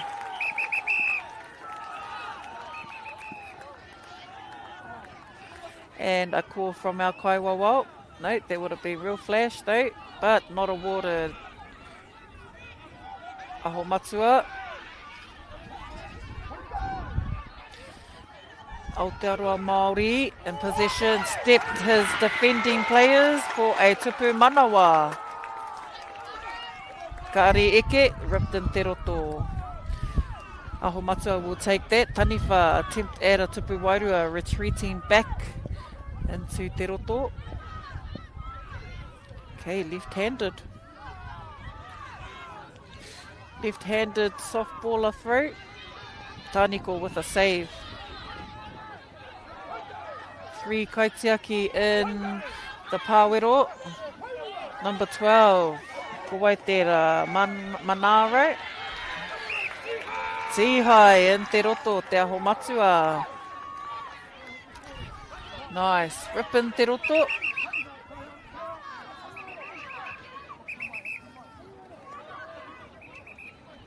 Ai, kei te karanga mai te kaiwa wau hoki mai ki te wāhi I hapa.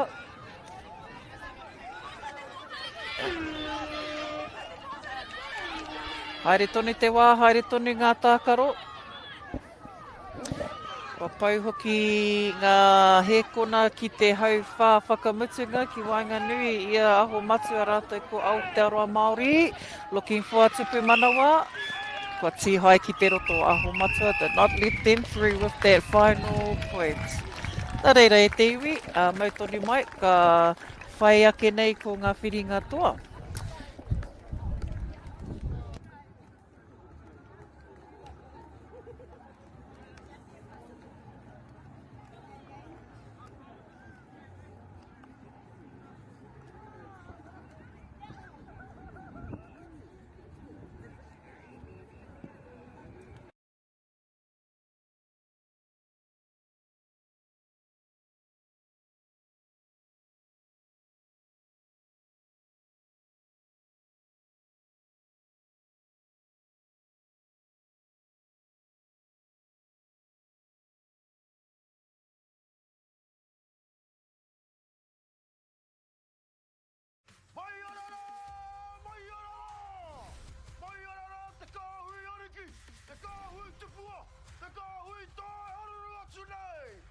Ariki ki whakaata Māori me MāORI Plus.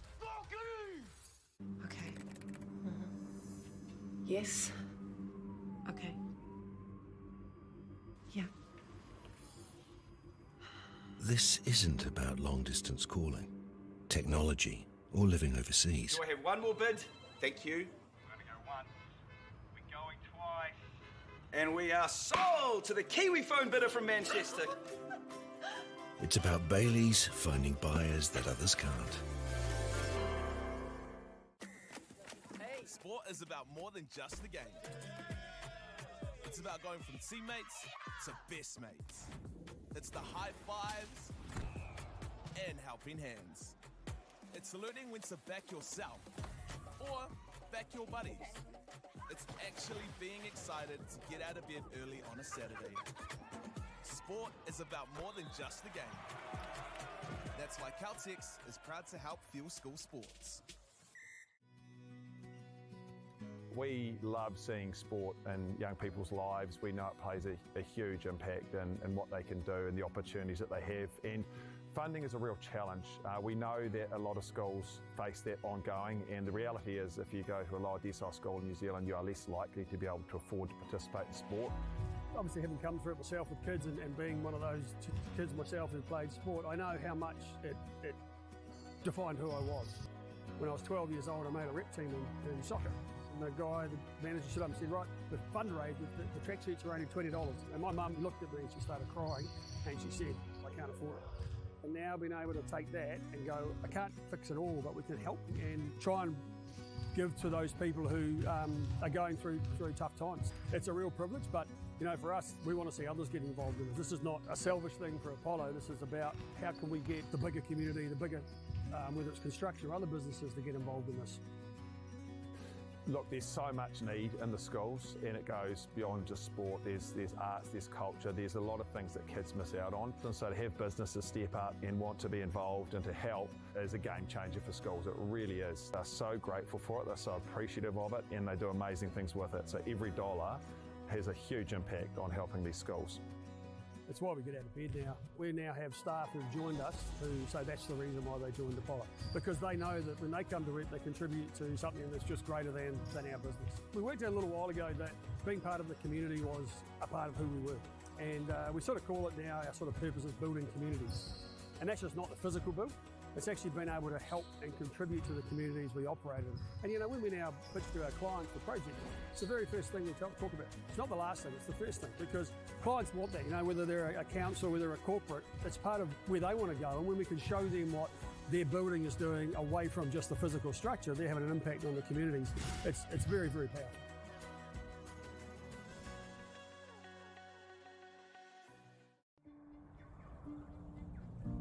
It's time for action.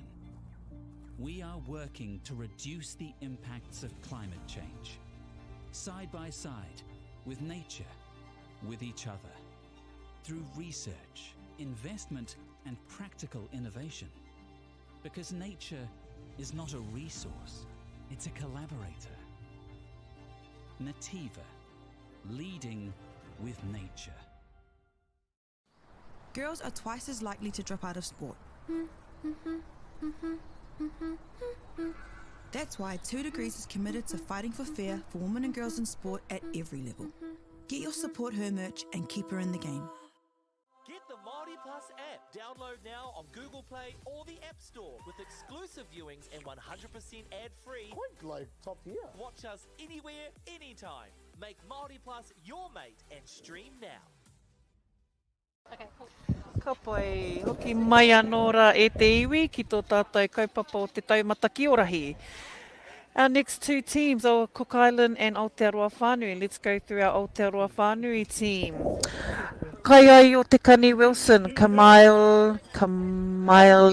Hagi, Sammy Faulkner, Ella Sue, Hades Parisi, Del Turoa Sampson, ko Terrell Williams, Tanner, ko Casey Tauho, ko Fraser Gray, ko Therese Paiwai, ko Caleb O'Leary, ko Shayla Turner, ko Trey Brown, Reese Gilmore, ko Tūwhakaia Kere Puke.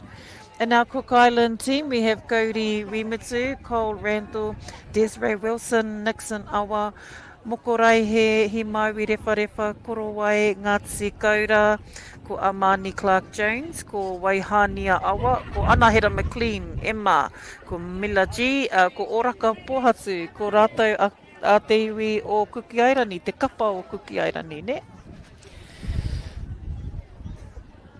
Nā reira e te iwi, mā takitaki maira ki enei kai kapa, enei kapa kua whakauru ki roto o tā tātou whiringa mō te utu mai. Now, our bronze premiership, our championship aroha mai bronze, koenei ngā whiringa whaiti, ko ki Wanganui nā Kukiairani me Aotearoa Whānui.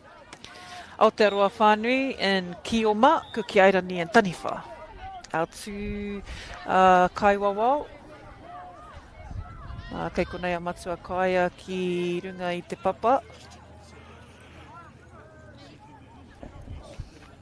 Kukiairani on defence, Aotearoa Whānui in te ao. E rua ngā pau, e toru ngā pau. And ripped. 1 ripper gone. 3 posts still on now with our kaiwawao. Aotearoa Whānui looking to attempt the tupu manawas. E he, kare eke. The tupu protected by Aotearoa Whānui. Aotearoa Whānui still with the key in te ao, ko tahi te pau. Passing off to their Kī-ō-Ma, Kaitiaki. Looked for their Kī-ō-Ma. Ko Semi te Kaitiaki. The key was gone. E toru ngā pau, e toru ngā tupu manawa ki Aotearoa Whānui. Tū whakae a tērā, me tana whana ki te Kaitiaki. Kaitiaki feeding out into te ao, 1 ripper gone. Semi feeding out to the Kī-ō-Ma. Kī-ō-Ma, quick little dodge, moving hips, and nice power throw of the key. Tapaparoa. Throw in from for Kukiairani. Knee block, knee drop block. Oh, Kaitiaki aroha. Oh, tūranga waiwai. Kukiairani still in possession of the key. 3 shooters in there, opting for 3. No need for 4. Kī-ō-Ma, fake pass out. And over to the Kaitiaki. And ripped. Ko ti hai ngā tā. Aotearoa whānui, get position, and e rua ngā tihai. Nā reira, quick handover, ne? Picked up real quick by Matua. Tēnei kai tākaro, and keeping his feet in play. Right around the tāpaparoa. Ko tau te pahi, ko tahi te pau, ko tahi te pahi. Ko tahi te pau e rua ngā tihai. So, Nativa Ki, Kī-ō-Rahi. So these two teams are playing for the bronze championship neha. Hea rā te kupu Māori mō tērā. Ko te wāhanga ki... Namu, ko te Namu. Wāhanga Namu tēnei. And e rua ngā tihai. So caught just on the left side of our papatakaro. We have been, they've been caught out, and it's been a handover. Kī-ō-Rahi. Kaitiaki ki, nā te mea, i te tū ngā waiwai kiru i hapa, i tū ngā waiwai kiru ngai te kahara iti. And double ripped by Kī-ō-Rahi. Aroa mai ko tiro, mena i tika tō nama i runga i tō hāte. I taia pia te whakahua i a koutou. Reese with a 1-2 step throw into semi. And I hipa te wā ne, I haere te wā. So that's the 5-second pass as well for Kaitiaki. So they also, Kaitiaki also have 5 seconds to pass the ki back into Dell. And Tupu Wairua for Kī-ō-Rahi just before the whistle. End of our first quarter. Ki Wainganui i a Aotearoa whānau rātou ko ngā Kī-ō-Rahi. Our Cook Island team also been one of our invitational teams first time this year. Coached by Matua Keanu Andrews no Porirua no tērā o MΑORI. So te tahi o nā kaiako. Ki konei anō ko te wāhanga me te hau whātuarua. Ko Kī-ō-Rahi with a pirotere. Ko whana anō te ki. Caught by Kaitiaki.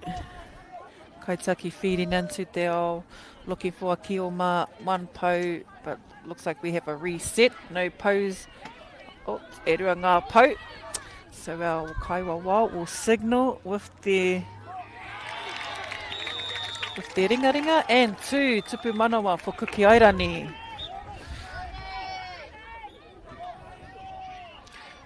So quick kick from the Kioma.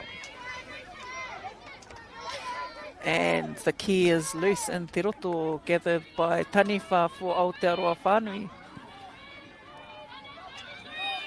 5 seconds.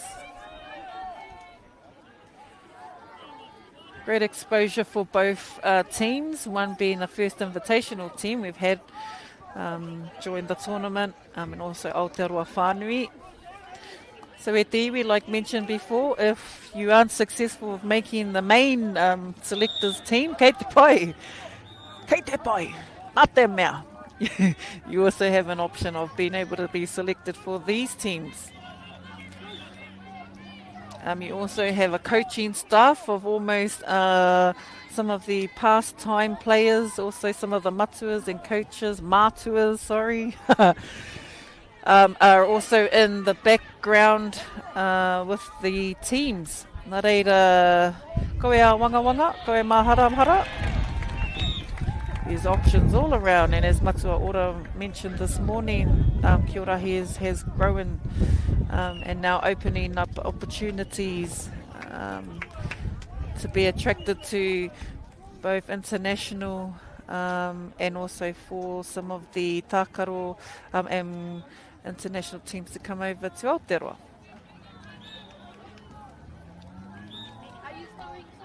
tēnei hoki ko Aotearoa whānui tākaro atu ana ki a Kī-ō-Rahi. Aotearoa whānui with an attempt for a tupu manawa, wairua, and was that awarded? Ai. Ka pai. Kī-ō-Rahi position. Rip. Quick rip by Aotearoa whānui. Aotearoa whānui following closely behind Kī-ō-Rahi for a double rip. No wasting time. Caleb O'Leary, once again, seen him in the previous games. Yep, keeping up, keeping the energy up. And Kī-ō-Rahi defender Kaitiaki. Amazing that our kaitākaro can still be smiling at the end of the fourth quarter. Aotearoa whānui on defence, Kī-ō-Rahi looking to feed the key into Dell because they need some kioma to collect some po. And ripped in Dell by is that Caleb? So Caleb O'Leary tēnā. Kī-ō-Rahi still in position with the key. Kaitiaki looking for kioma options. But Caleb, is that you once again? Nope. Oh yeah, that is him. So Caleb, all the rips. Must be no waihora. Tēnā pai. Kī-ō-Rahi, po and in. Ko tahi te po, ko tahi te piro. Tereke te taki, tereke tana taki tana ki.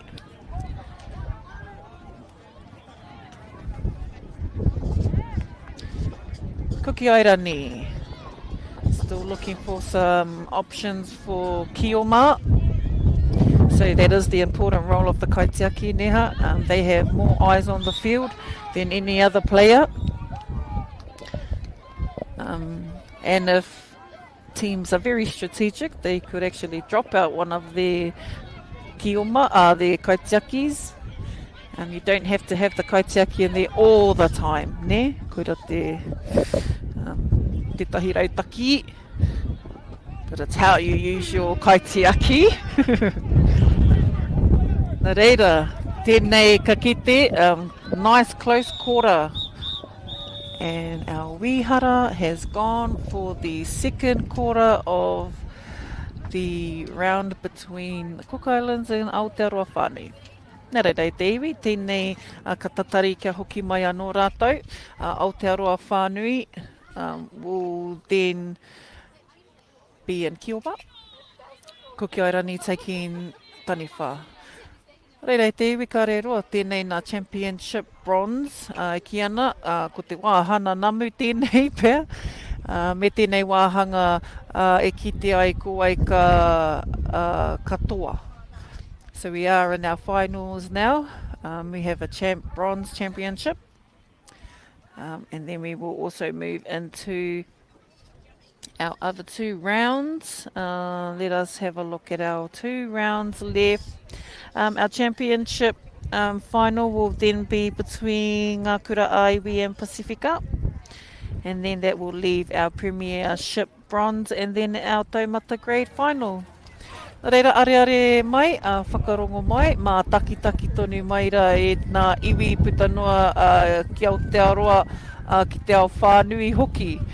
Tēnei mātou o ngā kaitautoko o te Kī-ō-Rahi. Ko whaia shares ahau, tēnei te tahi o nā uri no roto o te whārua o Waiohau, no Patu Hei Ngāti Haka. Ko hau te tahi o nā kai pāohoreo, kai papa, nā reira, tēnei ka mihi. O tira, whakamihi ana ki ngā kai wawao, ngā kai whakahaere, ngā kai ārai i ngā piro, rātou hoki kei muri nei, e whakariterite, whakatika i ngā kaupapa me ki o te whakarite tēnei taumata Kī-ō-Rahi, ne? So, Kāti, ko te hauwhātua toru tēnei ki Wainganui Aotearoa whānui rātou ko Cook Islands. Aotearoa whānui in position of Kī-ō-Ma, Cook Islands and Nativa. So they are defenders. Well, me kira, they both are defending and attacking both at the same time. So we harai te mea, you can say that, we cannot say that they're defending and attacking because they both do that. Oh, and was that Aotearoa whānui attempting for a tupu manawa?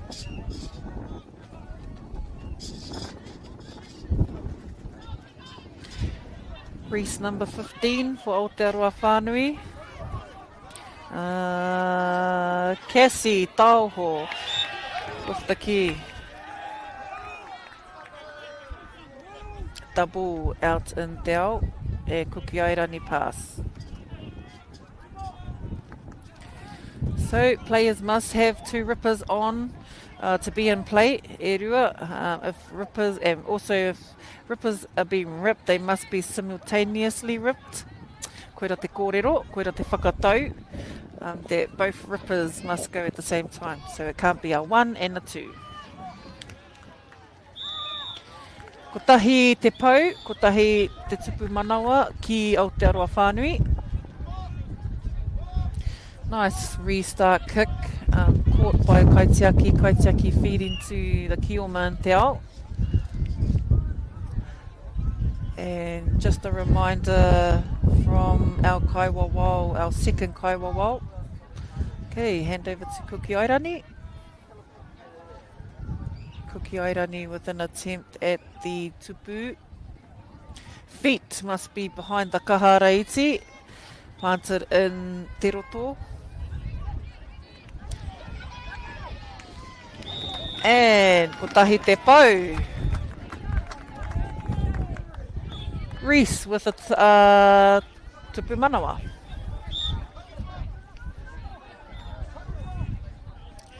Taniwha Ki, Kī-ō-Rahi still in position. Shot clock counting down.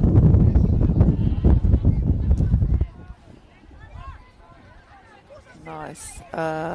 Reese again. And pulled up by the second ref. Alright. So, he hapa, ko tahi e rua ngā pau. E rua ngā pau, Aotearoa whānui feeding back to the Kaitiaki. Kaitiaki into te ao, and Kī-ō-Ma will convert the pau touches to a tupu manawa. Oh, they were looking for a Aotearoa whānui, looking for a pirotere, karekau.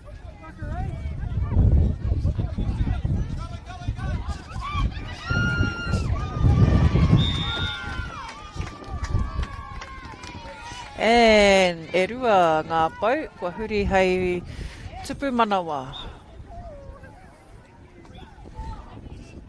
Reese, anō.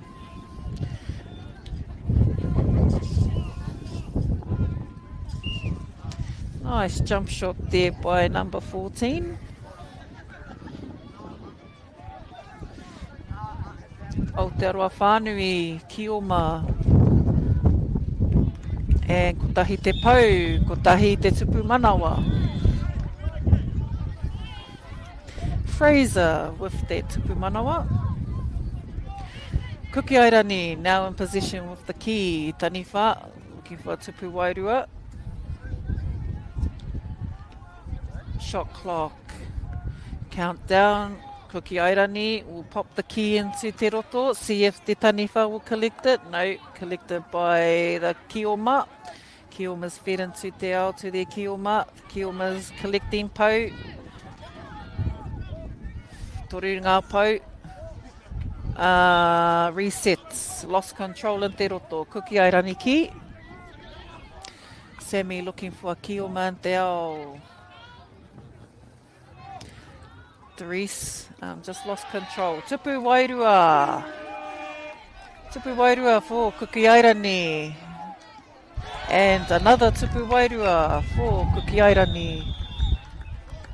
I runga i tēnā, kua hipa te wā, kua kai te tere haere te wā e te iwi. End of our third quarter between Aotearoa Whānui and Cook Islands.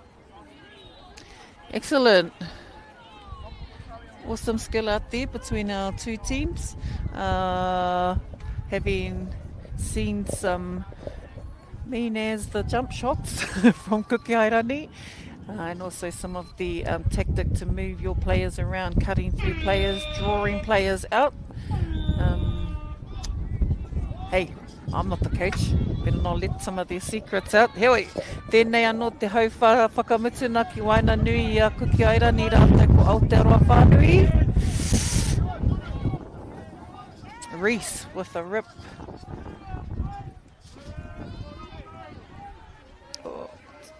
Losing control in the far end of the papatakaro. Block by Kī-ō-Rahi, Kaitiaki. 3 Kaitiaki in, 2 moving out of the ara. Kī-ō-Rahi, pop pass. No, can't do anything with the key. Must have 2 rippers on. Just a little overthrow for Kī-ō-Rahi.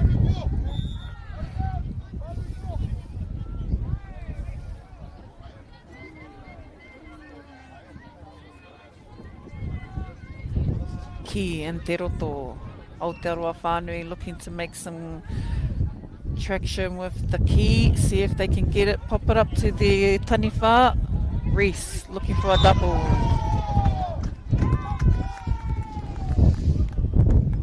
Put him in the secondary team. Put Reese in the secondary team, mora. Kapai, Aotearoa Whānui with the key, looking for another taniwha. Oh, mirroring their shots. Kaitiaki ki. Watsuki te kaitiaki.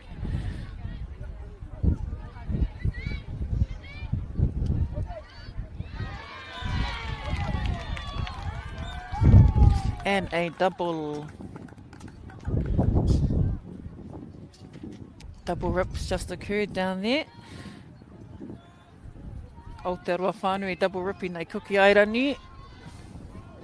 And playing on, Aotearoa Whānui will try and get the key into Te Roto, attempting tupu wairua. And Kaitiaki keeping feet in the pāwero. Just at the top of our field, we've had a double, Aotearoa Whānui, double ripping Kī-ō-Rahi. And nice shot at the tupu, but blocked by the knee of the Kaitiaki.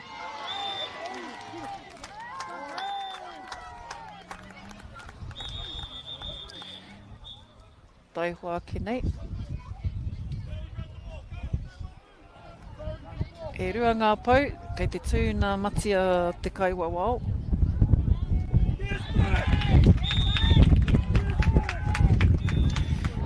Nice. Fast move from Kī-ō-Rahi, getting a tupu manawa. Tupu manawa being the conversion for Kioma. Tupu wairua being the conversion for taniwha. Kī-ō-Rahi looking for options. Tight defence from Aotearoa Whānui, man on man. Ki going into the tāpaparoa. So the advantage is to return back to where the offence happened. Matua has made the court back there, and that play on. So no pushing, no shoving, no deliberate push. Oh no, player was not in play. So Whānui ki, Aotearoa Whānui ki. Okay, Kī-ō-Rahi ki from the tāpaparoa. Throwing in from the tāpaparoa, quickly collected by Kī-ō-Rahi. Ko tahi te pau, 2 rippers on, still moving around. Reese quick following the Kī-ō-Rahi. Kaitiaki looking for Kioma in te ao. Any options for the Kaitiaki? No, Aotearoa whānui will take the key, bringing in their 4 shooters. Nice airtime. Let's hope our photographers out there today, ne? Capturing all of these jump shots. Haere tonu, haere tonu.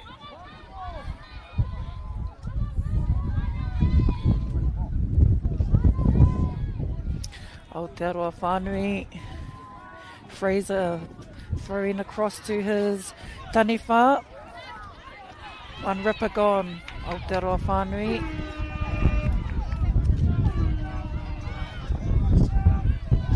Nearly there. Kī-ō-Rahi looking for an option. Kī-ō-Rahi, what have they got? Who have they got?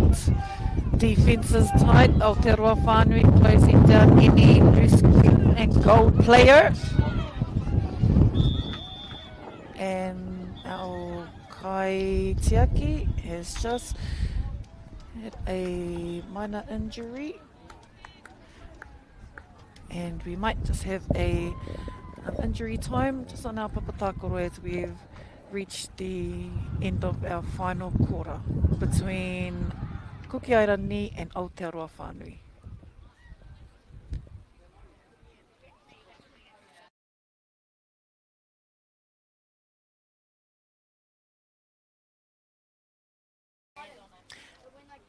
Injury time here on our papatakoro e pai ana nā te mea.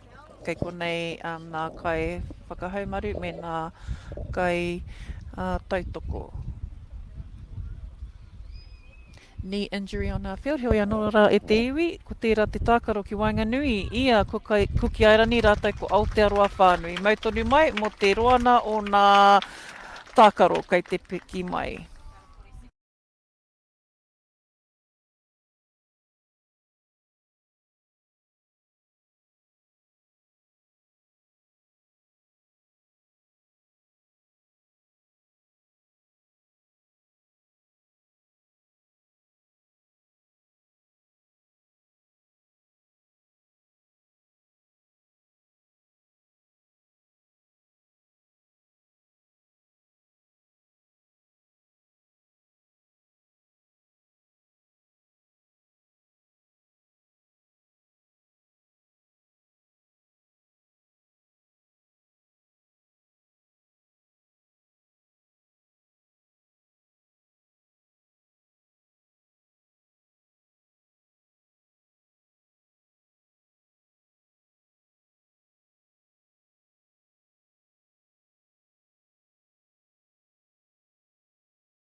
Ariki ki whakaata Māori me MāORI Plus.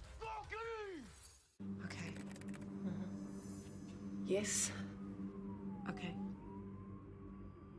Yeah. This isn't about long-distance calling, technology, or living overseas. Do I have one more bid? Thank you. We're going to go once. We're going twice. And we are sold to the Kiwi phone bidder from Manchester. It's about Baileys finding buyers that others can't. Hey, sport is about more than just the game. It's about going from teammates to best mates. It's the high fives and helping hands. It's learning when to back yourself or back your buddies. It's actually being excited to get out of bed early on a Saturday. Sport is about more than just the game. That's why Caltex is proud to help fuel school sports. We love seeing sport in young people's lives. We know it plays a huge impact in what they can do and the opportunities that they have. And funding is a real challenge. We know that a lot of schools face that ongoing, and the reality is if you go to a lower decile school in New Zealand, you are less likely to be able to afford to participate in sport. Obviously, having come through it myself with kids and being one of those kids myself who played sport, I know how much it defined who I was. When I was 12 years old, I made a rep team in soccer. And the guy, the manager, stood up and said, right, the fundraise, the tracksuits are only $20. And my mum looked at me and she started crying and she said, I can't afford it. And now being able to take that and go, I can't fix it all, but we can help and try and give to those people who are going through tough times. It's a real privilege, but you know, for us, we want to see others get involved in this. This is not a selfish thing for Apollo. This is about how can we get the bigger community, the bigger, whether it's construction or other businesses, to get involved in this. Look, there's so much need in the schools, and it goes beyond just sport. There's arts, there's culture, there's a lot of things that kids miss out on. And so to have businesses step up and want to be involved and to help is a game changer for schools. It really is. They're so grateful for it, they're so appreciative of it, and they do amazing things with it. So every dollar has a huge impact on helping these schools. It's why we get out of bed now. We now have staff who've joined us who say that's the reason why they joined Apollo. Because they know that when they come to it, they contribute to something that's just greater than our business. We worked out a little while ago that being part of the community was a part of who we were. And we sort of call it now, our sort of purpose is building communities. And that's just not the physical build. It's actually been able to help and contribute to the communities we operate in. And you know, when we now pitch to our clients the project, it's the very first thing we talk about. It's not the last thing, it's the first thing, because clients want that, you know, whether they're a council, whether they're a corporate, it's part of where they want to go. And when we can show them what their building is doing away from just the physical structure, they're having an impact on the communities. It's very, very powerful.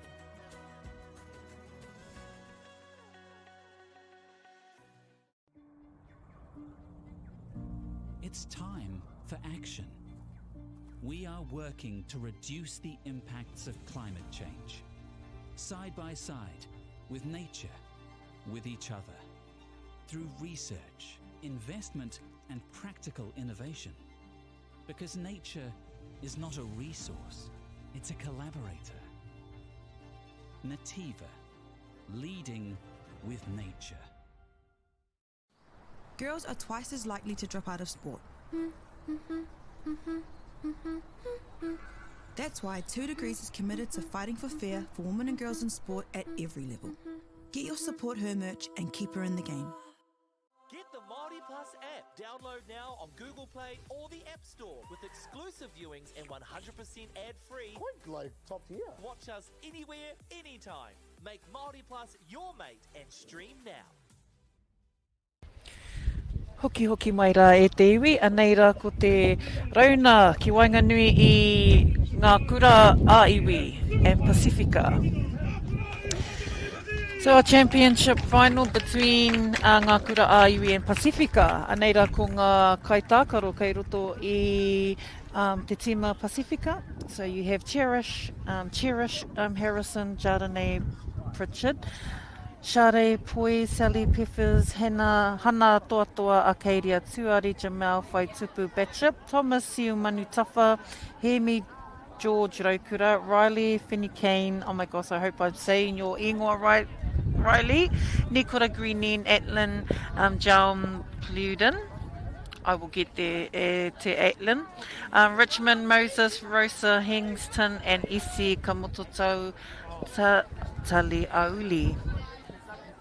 Mean. Ngā kura ā-iwi. Anei rā koutou tāwhia o Kingi Ferris, tū Maia Maipi, Kahu Darlington, Maxwell Savage, Dimas Richards, Jose Muathorn, Will Rangi, Te Ue Mairangi Lemon, Te Ue La Hetip, Te Reo, Miheta Wilson Karini, Fitsu Piata Blue Gum, Raven Simpson, Amia Kihi and Kobe Brown, Te Pānea Wharekura and Mia Toka, ko koutou ngā kura ā-iwi. Kura ā-iwi are also in the blue flags, purple tops. Pacifica in the pink flags, blue tops. Kura ā-iwi in Kī-ō-Rahi, double rip back here, but the Kaiwawao has indicated to return back to the area where the hapa occurred. Pacifica with the throw into their taniwha. So both teams, Pacifica and Kura ā-iwi, playing for the championship. No, they won't be the champions of this just yet. Hey. You got the champions and you got the real champions now. Heoi, mai tonu mai rā, te iwi. If these are your uri, if these are your descendants out or who have been playing Kī-ō-Rahi for the last 2 days, please acknowledge them, whakanuia. These kai tākaro have been out on the fields back to back, some, not back to back, but have also had good games out on our papatākaro. 8 teams have been here at the Taumata Aotearoa Ki. There's still room to grow. Although it's growing from your usual 2 to 4 teams and trying to find players for them, to now we have 8 teams. 8 teams come with 8 coaches and a set of referees. So you do have a bit of team and helpers to bring along. So, kura aiwi, looking for the attempt for a tupu manawa, karekau, ripped in te ao. Must have been ripped in te ao to be able to play on. Kura aiwi, little overthrow for the Kī-ō-Ma, Pacifica. Pautahi. Okay, our kaiwawa will keep one po on the board. An early rip must have occurred earlier and the kaiwawa was playing advantage. So Bobby and Ngātai are our referee, kaiwawa. Ngākura Aiwi had one rip. Carrying on, stepping. Pacifica defender right behind Ngākura Aiwi player. Kura Aiwi followed closely by a defender. Kura Aiwi looking to offload. Yep, offloaded quickly. Fed back into the kaitiaki. No options. E rima ngā taniwha ki te roto, nā reira. Kaitiaki ki. Good eyes, Fire Bobby. Keeping her pose. Do they get to keep their pose? Yes, they do.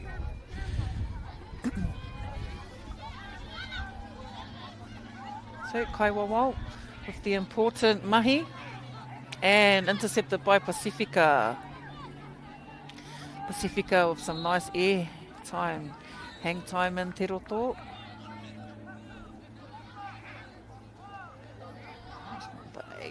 Thomas, ko koe te rā. And a tupu wairua, no, was not awarded to Nikora. Aroha mai Nikora, no tupu wairua. Kura Aiwi, kaitiaki, taking the key, feeding it out to the Kī-ō-Ma in te ao. Ehe. Nice, intercept by Pacifica. Whē tero mai. And that resets the pose for the Kī-ō-Ma because they've now lost possession. Kī-ō-Ma back in position. E toru ngā pau. And he's number 11. Matua no hoki atu. And Pacifica will defend. Kī-ō-Ma still attacking. Ko haere te wā. End of our first quarter between Ngākura Aiwi rātou ko te moana Pacifica. Nice marking, good defence by Pacifica. Watching all intercepts. Also keeping an eye on the key here. So important role the kaitiaki has for the kapa. They are both feeding into te ao, but they are also mindful of their own position because they only have 5 seconds to pass as well. And they also have to get into defence of around their tupu.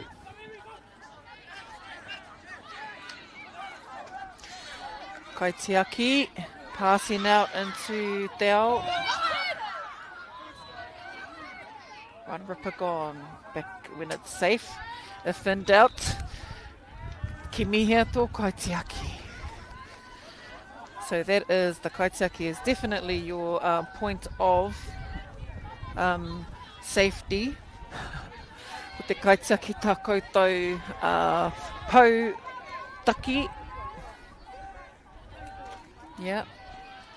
So your kaitiaki will have a lot of insight into where your players might be, who is who. There's usually a main kaitiaki. Good defense, Pacifica, looking out for their players, putting wheels on, putting some nos on. Ooh. So players just coming through, shooting through, coming to try and intercept the key in between their players, their defending players.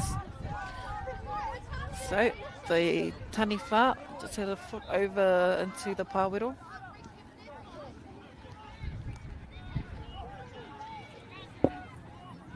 Pacifica in possession of the key and te ao, spinning around, flicking around his players. Pacifica rātou ko ngā kura āiwi.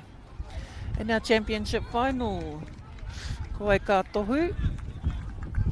Both teams coming out strong, demonstrating good defense in the roto. All teams have obviously had the had experience.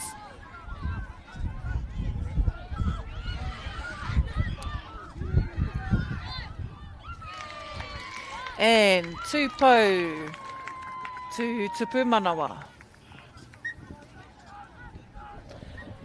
Pacifica with two Tupu Manawa to the scoreboard. Ngā kura aiwi throw in from the tāpaparoa, looking for some Taniwha. So Taniwha looking to swing it at the tupu. Now Taniwha must keep in mind to keep their 4 shooters in, or to at least have 4 shooters in te roto, yeah?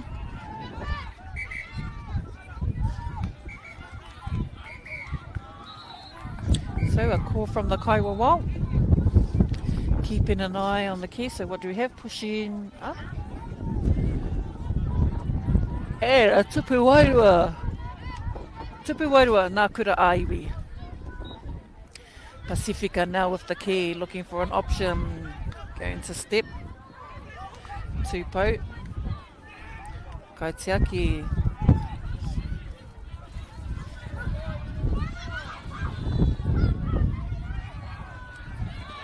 Retreating back, step, step, step. Nice defense, kura aiwi, blocking out the attackers, blocking out Kioma.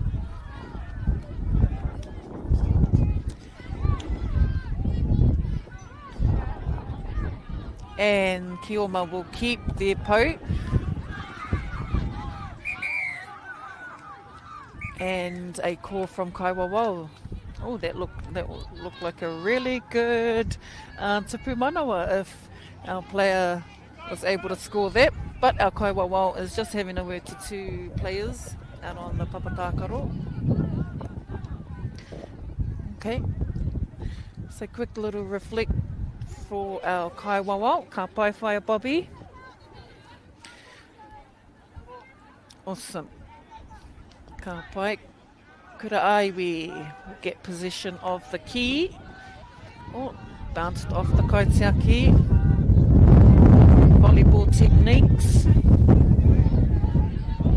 Pacifica looking to lose his player and ripped.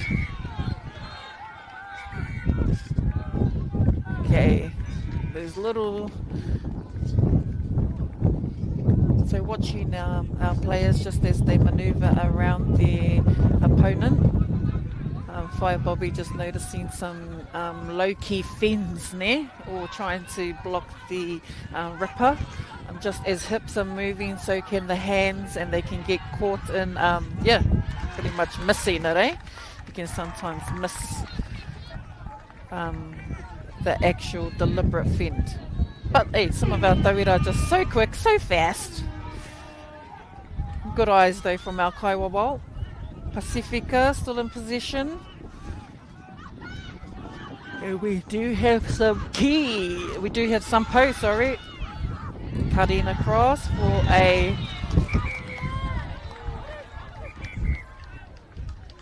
And Whaia Bobby with some kupu. Advantages still being able to bring them up. So Pacifica will just have a few words with their kaiwawa just to clarify some calls.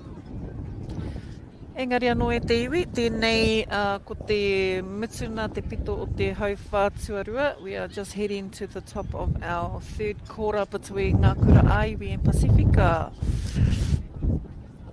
These teams will determine the championship, who will receive that. Our score is looking 3. I have 3 on my screen here, so it looks like we are very close. The defense and the attacking is very close, and it's obvious too that we can also see the style that they are playing at.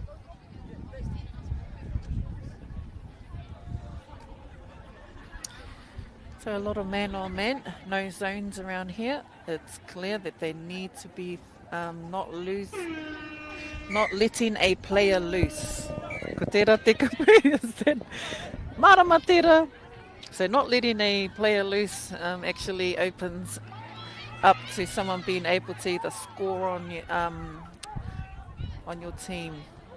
So a tupu wairua awarded to Pacifica. So it has skimmed the tupu. Pacifica with another attempt blocked by Ngā Kura Aiwi. Kura Aiwi protecting the tupu, 3 kaitiaki in. 2 protecting the tupu, 1 pushing up on the kaharaiti.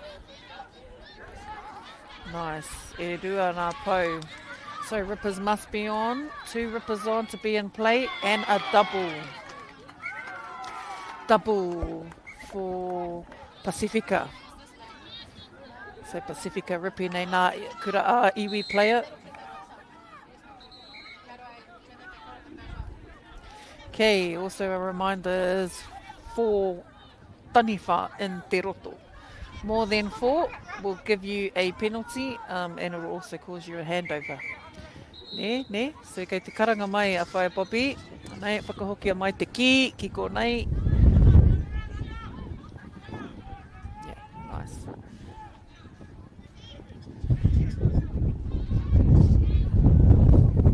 Pacifica following closely behind Ngā Kura Aiwi. Defenders marking their players. So there's a loose player somewhere.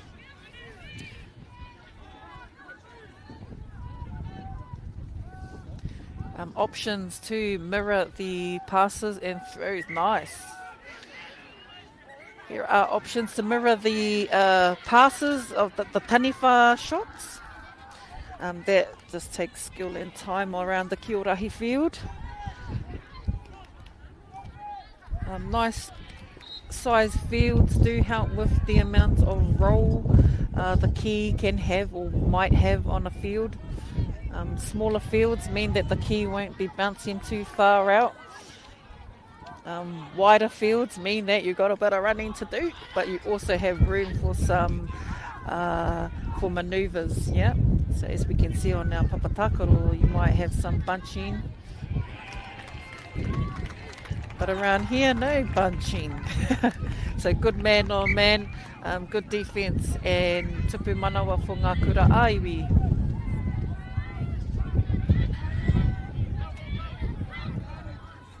Kura Aiwi hips. Okay, although piu nā hope, elbows not allowed. So although you are allowed to swing your hips, just watch your arm movements. Tupu wairua for Pacifica. Ngā Kura Aiwi now with the key. 3 kaitiaki. 2 kaitiaki can move out. And intercepted real quick. Nice, Pacifica. Pacifica in possession. Taniwha ki. Okay. And Kura Aiwi.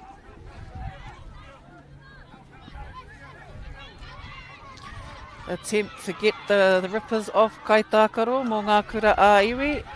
Now looking for a Kī-ō-Ma. Where's the Kī-ō-Ma? Where's the Kī-ō-Ma? We have 4 pou to convert. And moving them around. Still have 4 pou. And player too early.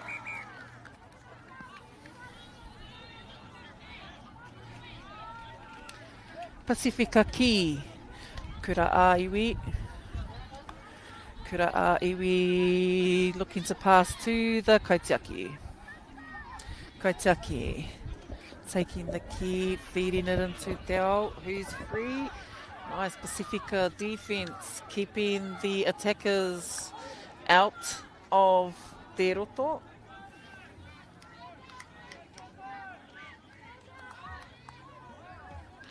Tupu Wairua for Pacifica.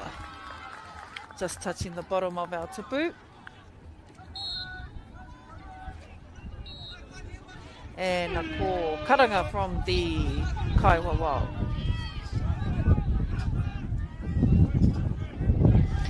Kura aiwi with a pou touch. Yes, ripped after the pou touch, so that gives the player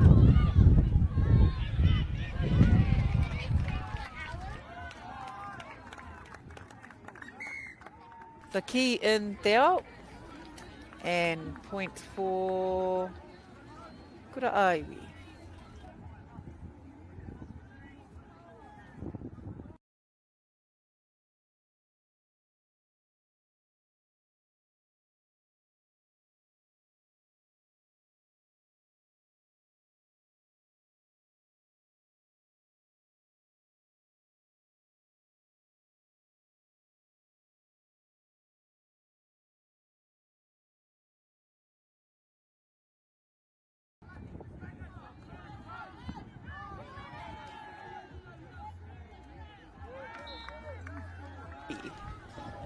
Pacifica now in Kī-ō-Ma, Kura aiwi and Taniwha. Final quarter for our championship final e te iwi. So if these are your people, if these are your descendants, if these are your nieces, nephews, mokopuna, if these are your tamariki, me whakanuia, they have reached the bronze championship for the Taumata Aotearoa Ki. Shortly we'll determine who will be in the second and first.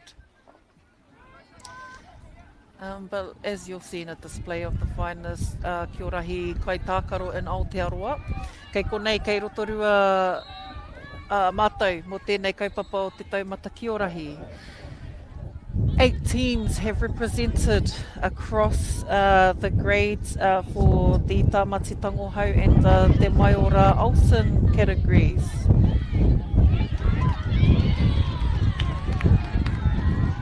And a core made in on the left hand side of our papatakaro, and hand over to ngā kura aiwi.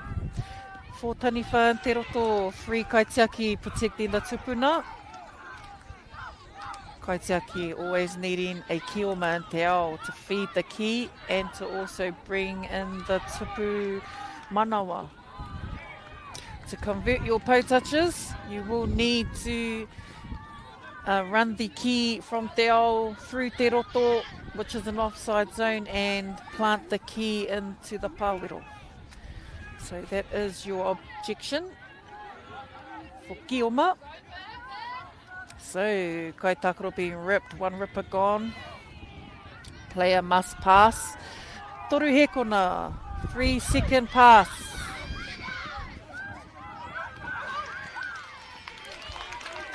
And one pou, one tupu manawa for Pacifica.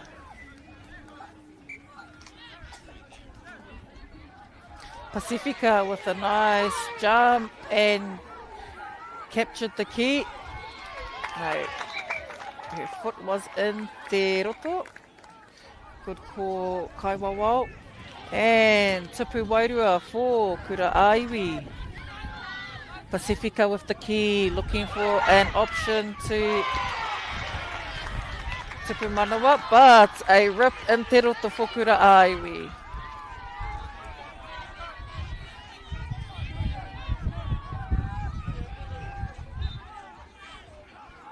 Pacifica with the throw-in from the Taupapa.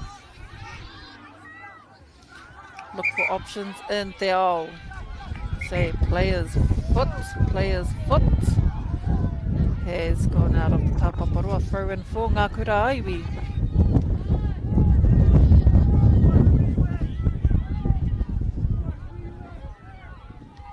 Pacifica collecting the key, popping it up to the kaitaki and the pāwero.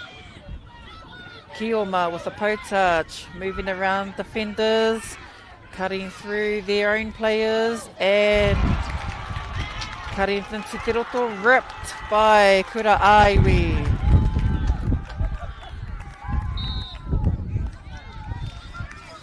And call from the Kaiwawa.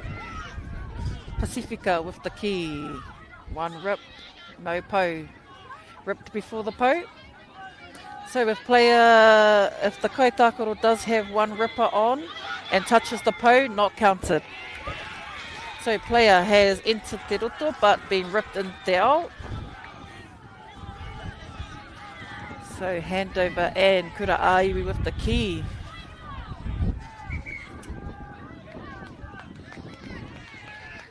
And Ngā tupu wairua is that. Okay, Tautahi.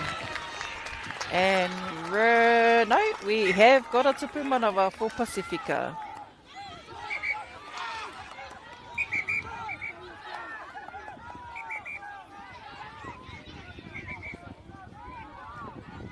And Kaiwawa just having a word to Pacifica player.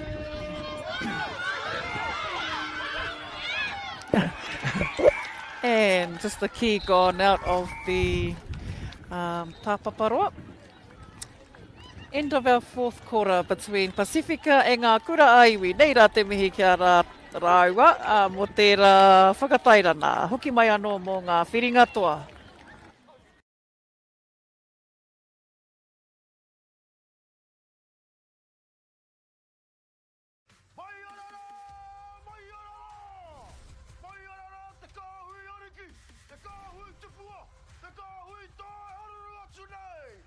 Ariki ki whakaata Māori me MāORI Plus.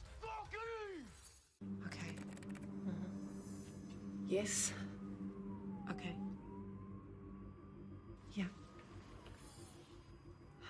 This isn't about long-distance calling, technology, or living overseas. Do I have one more bid? Thank you. We're going to go once. We're going twice. And we are sold to the Kiwi phone bidder from Manchester. It's about Baileys finding buyers that others can't. Hey, sport is about more than just the game. It's about going from teammates to best mates. It's the high fives and helping hands. It's learning when to back yourself or back your buddies. It's actually being excited to get out of bed early on a Saturday. Sport is about more than just the game. That's why Caltex is proud to help fuel school sports. We love seeing sport in young people's lives. We know it plays a huge impact in what they can do and the opportunities that they have. And funding is a real challenge. We know that a lot of schools face that ongoing, and the reality is if you go to a lower decile school in New Zealand, you are less likely to be able to afford to participate in sport. Obviously, having come through it myself with kids and being one of those kids myself who played sport, I know how much it defined who I was. When I was 12 years old, I made a rep team in soccer. And the guy, the manager stood up and said, right, the fundraise, the tracksuits are only $20. And my mum looked at me and she started crying and she said, I can't afford it. And now being able to take that and go, I can't fix it all, but we can help and try and give to those people who are going through tough times. It's a real privilege, but you know, for us, we want to see others get involved in this. This is not a selfish thing for Apollo. This is about how can we get the bigger community, the bigger, whether it's construction or other businesses, to get involved in this.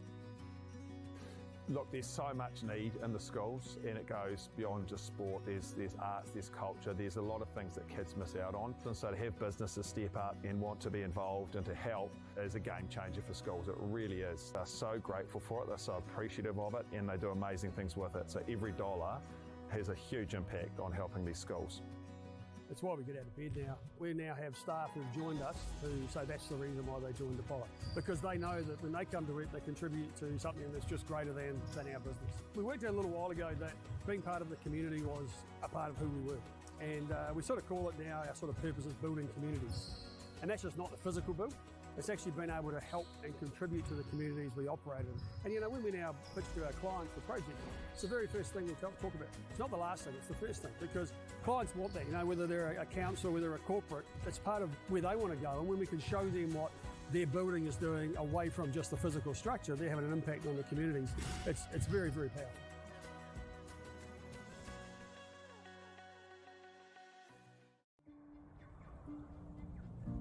It's time for action. We are working to reduce the impacts of climate change, side by side with nature, with each other, through research, investment, and practical innovation. Because nature is not a resource, it's a collaborator. Nativa, leading with nature. Girls are twice as likely to drop out of sport. That's why 2 Degrees is committed to fighting for fair for women and girls in sport at every level. Get your support her merch and keep her in the game. Get the MāORI Plus app. Download now on Google Play or the App Store with exclusive viewings and 100% ad-free. Quite like top tier. Watch us anywhere, anytime. Make MāORI Plus your mate and stream now.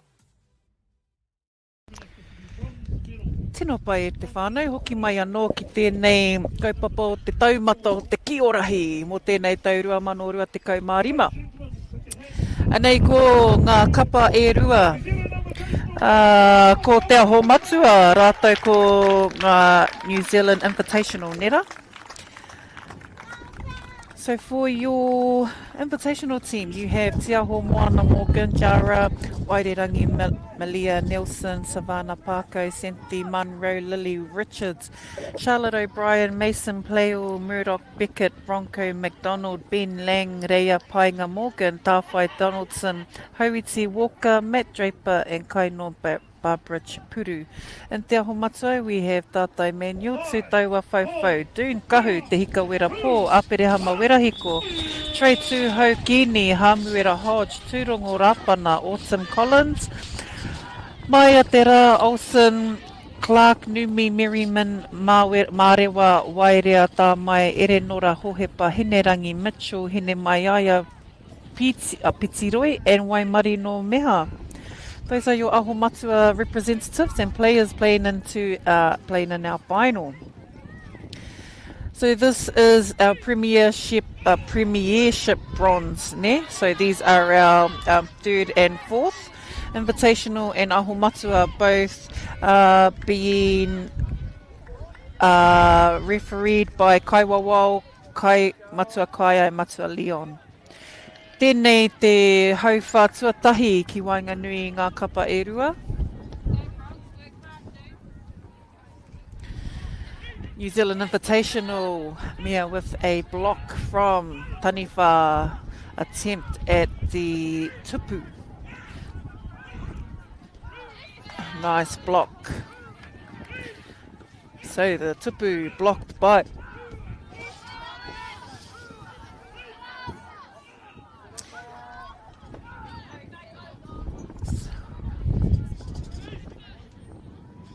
Malia with the key. Malia is kaitiaki for Invitational. E rua ngā pau, kaitiaki calling it. And just a little overthrow to the number 10 Bronco. Attempt for a tupu manawa. Now Te Aumatua with the key. Back into Te Ao Invitational. NZI just pushed into 2 players. Did they just happen to be defenders? Little draw out, but ripped in Te Roto. Te Aumatua ripped NZI Taniwha.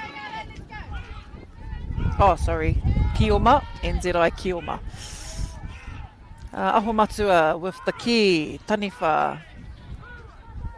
Matua Leon with the shot clock in the end, and the far end of our papatakaro. Matua Kaya just up here on the ara. Te Aumatua 4 Taniwha in. Protected by Kaitiaki Melia Nelson. Double rip on NZI player Matt. Aroha mai Matt.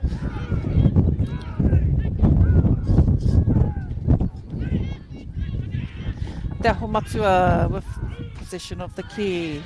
Tupu Wairua for Aumatua. Scraping the tupu. And Tupu Wairua no more te Aumatua. Nice work.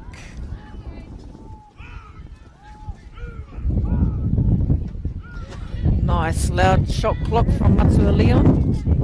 We are in the Premiership bronze. So this will determine our third and fourth.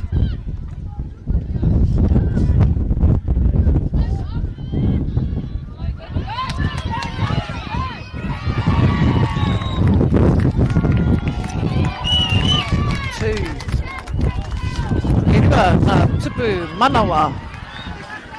And a rip in Te Roto for Aumatua.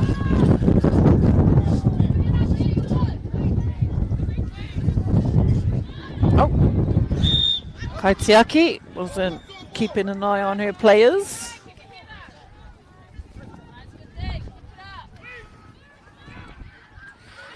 And just off the shoe, just off the boot of the Kaitiaki looking for a knee drop. Knee drop defense for Kaitiaki. I've seen a lot of females taking on the Kaitiaki role at this tournament.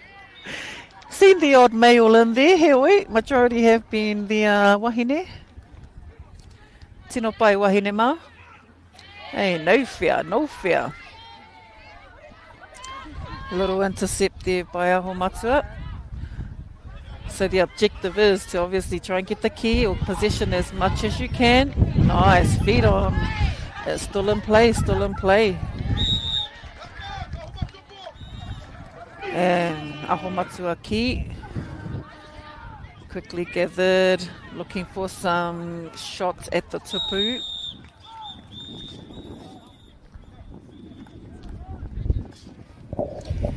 And the end of our first quarter, second quarter. No, aroha mai, we are heading up to our second quarter at the moment. Quick change around, Aumatua will then be put into Kioma. NZI take on Taniwha. Quick change around. Mautone mai. Whanate Ki.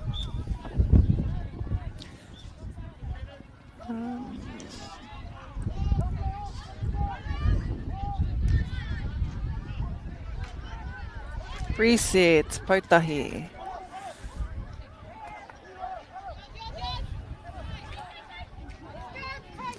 E rua ngā pau. 2 pau accumulated for Te Aumatua.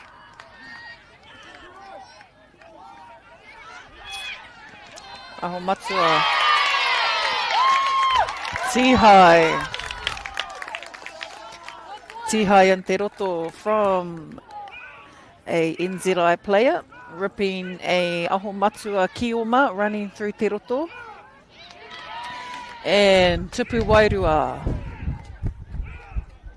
NZI with a jump shot, protected by Te Aumatua. One Kaitiaki pushing up. Oh.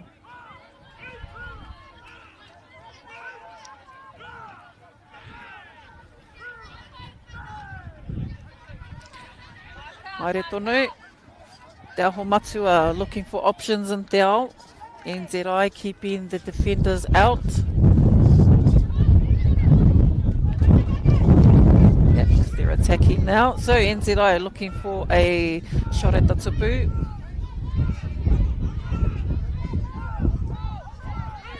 And again, NZI looking to swing the key around into Te Roto. No, they'll do a fake shot at the tupu. And one pou, one tupu manawa. One pou converted to one tupu manawa for Aumatua.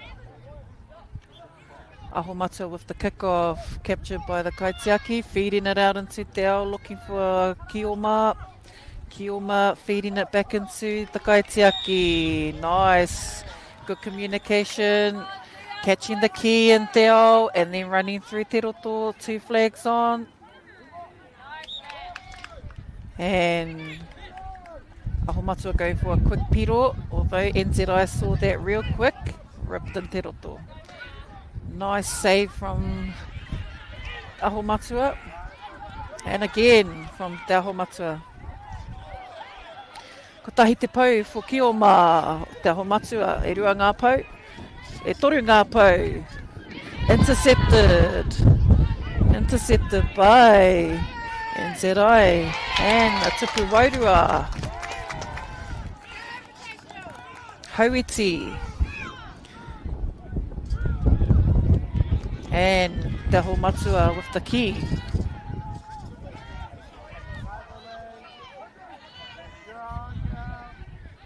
Aumatua.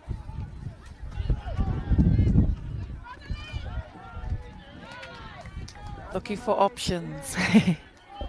Saw that little option in the far side there. And still moving around. Aumatua looking for Kī-ō-Rahi. And NZI with a rip just before player has come around into Te Roto. Matua Kaya with the call there, just ensuring that the key return to the Kaitiaki. E rua ngā pou. Toru ngā pou. And T-high. So, a T-high in Te Roto, causing a handover. Hang time for Kaitākaro Hauiti. Hauiti again with an attempt at the tupu. For a tupu wairua. Hauiti looking to use up the shot clock. Now he must release the key on the last count and right across the tāpaparoa. NZI with the boom bullet taniwha shots.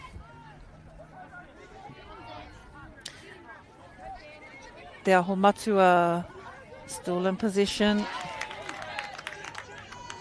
Aumatua looking for their Kī-ō-Rahi.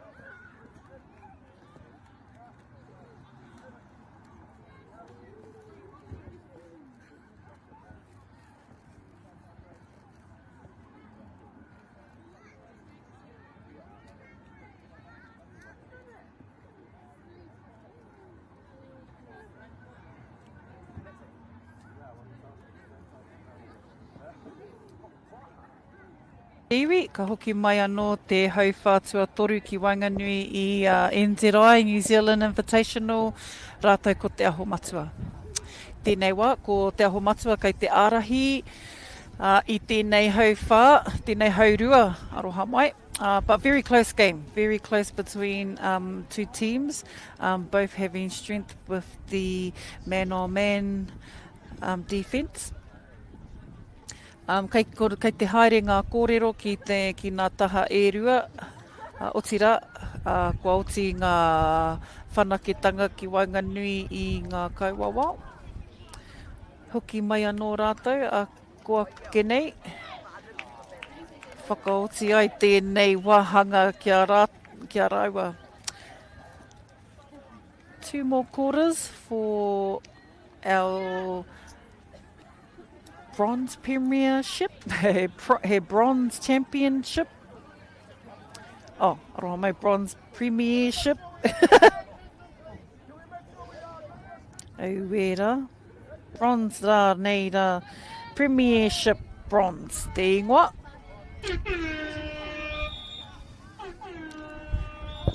Tīmata ki rā tātou mō te wāhanga hauwha tuatoru ki Wainganui I te Aumatua rātou ko NZI.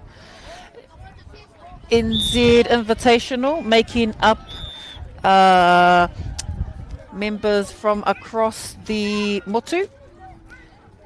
They are also an invite to compete and to also raise the development for the secondary school teams that get selected. Ne? And earlier we used the invitational team so that it could be a team for the selected teams to play against. And now we are at this level of having an NZI. NZI in Kī-ō-Rahi, te Aumatua. Aroha mai. So just a little hapa down there by the ara. Te Aumatua feeding the key to the Kī-ō-Rahi. NZI with 1 pou. Although, no, lost that, reset. Te Aumatua will gain possession. Nativa for Te Aumatua. NZI hia kai ana te kaitiaki. Ka pai, so foot went up for kaitiaki. And a tupu wairua for Te Aumatua. Now, NZI there with an attempt for a tupu manawa. Nice effort. Kaitiaki of doom. Nice.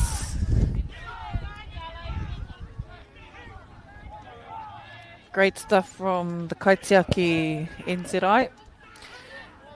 No tupu wairua for Aumatua. No tupu wairua yet. Good work. Good defence from kaitiaki NZI. Looking for Kī-ō-Rahi in te ao. And a reset has occurred. Nice. And kaitiaki was getting into position, knowing that it was going to be a handover. Aumatua will be very quick to get them a tupu wairua. And te Aumatua have. So a tupu wairua awarded to Aumatua. And a tupu wairua again. So, as we know about the kaitiaki's role, they also cannot touch the tupu. If the key touches them and they are touching the tupu, that is actually a point to Nativa. And that's the removal of the wairua, ne? So kaitiaki, although if you do feel yourself getting too close to the tupu, nice defense, knee drops. And Te Aumatua is struggling to get them a tupu wairua across there. A little overthrow from our kaitiaki.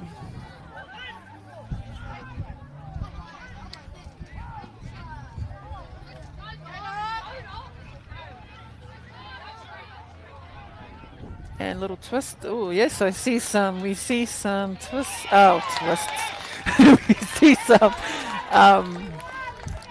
strapping tape, a lot of strapping tape on knees lately. So physios, chiros, we need yous. And if any of you tauira out there want to study physiotherapy and chiropractors, bro, we'll get right behind you. Kick off for NZI from Te Marama to the kaitiaki. Kaitiaki feeding out into Te Ao. And a tupu manawa for NZI. Aumatua on the lead. 1 point ahead of NZI.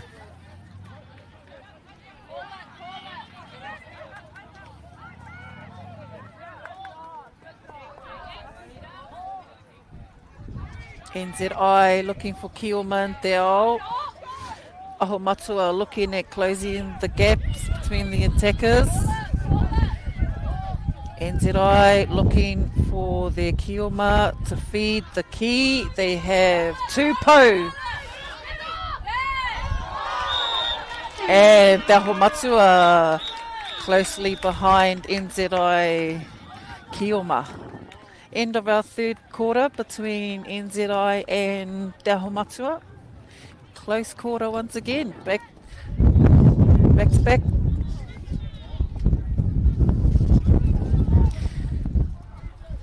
So be prepared for all the strapping tape for the next round. Te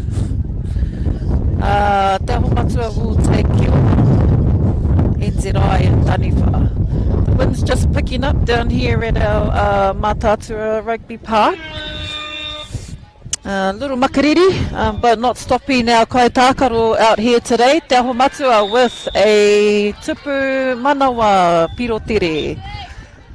A kick caught on the full, feeding the Kī-ō-Ma and Te Ao. A po touch. Ko tahi te po, e rua ngā po. E rua ngā po. And hand over. And we're just having some time out on our field. Time out for our teams and our kaitākaro.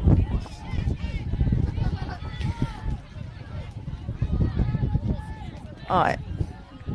Nā reira, e mautoni mai e te iwi kia whanake hia tēnei wāhanga, o tira kia aukati hia tērā āhua rereke, wairua rereke, ki runga i te papatākaro. Kia kaua e tukuna, kia kaua e rere tērā momo āhua.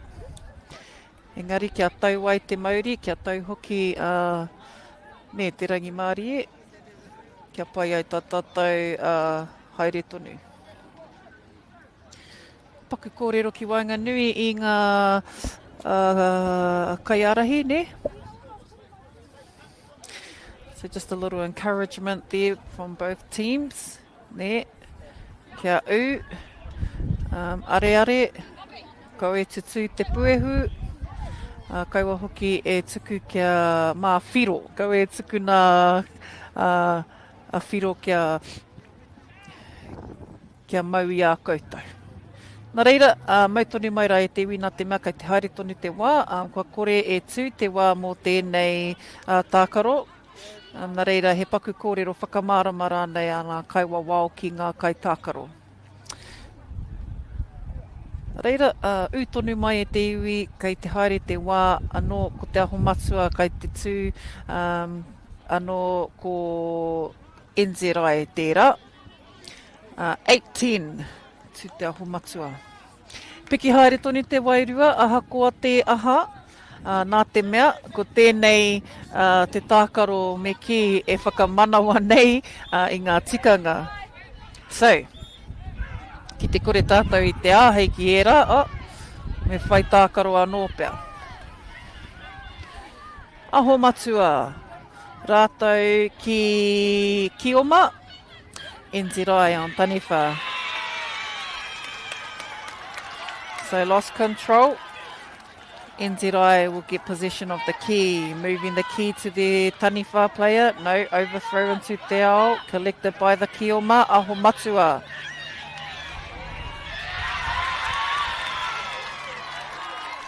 And Aumatua with a tupu manawa.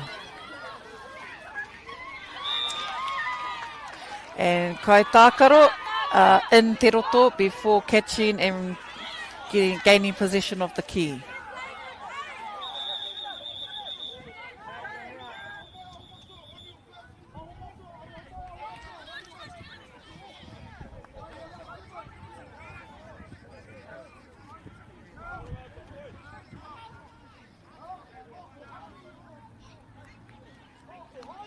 Ai, paku whakatau ki Wainganui i ngā kapa.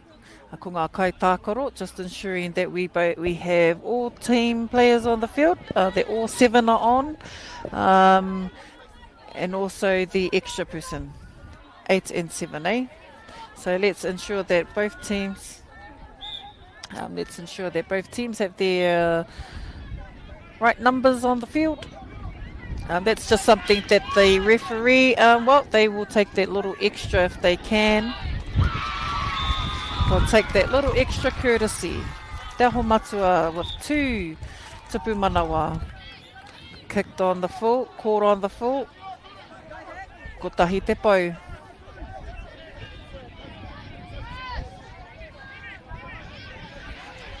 And back up, And Te Aumatua with 2 tupu manawa. 2 pau touches converted into 2 tupu manawa.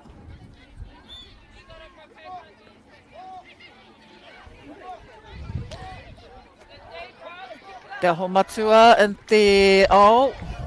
Te Aumatua looking to move around the NZI defence. Man-on-man defence and double. NZI double rip for Te Aumatua. Okay. And NZI with a tupu wairua.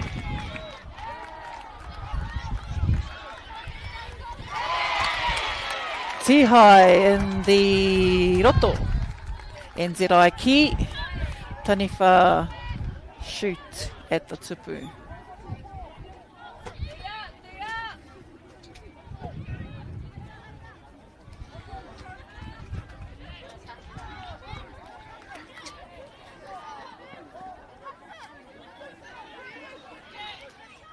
Aumatua and Te Ao. Attackers, Kaitiaki looking for her Kī-ō-Rahi. And Kī-ō-Rahi being ripped in te roto by Taniwha. NZI will go for an attempt at the tupu. And a piro. So the Ki has touched the Kaitiaki, Kaitiaki has touched the tupu. So the Kaiwawa has awarded that to Aumatua. Aumatua stretching out. Yep, Pau. Now sneaky. Who's going to break through the defence? We have your Taniwha.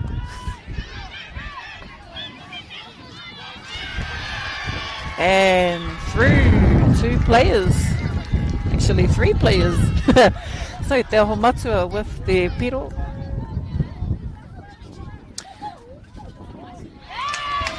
Double rip, NZI with a double rip.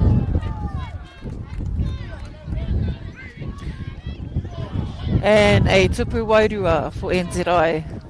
Skimming the tupu. And as mentioned too, that if the Kaitiaki has possession of the Ki and touches the tupu, that's a point to Taniwha. So, ko tahi te tupu manawa. And Pau conversion.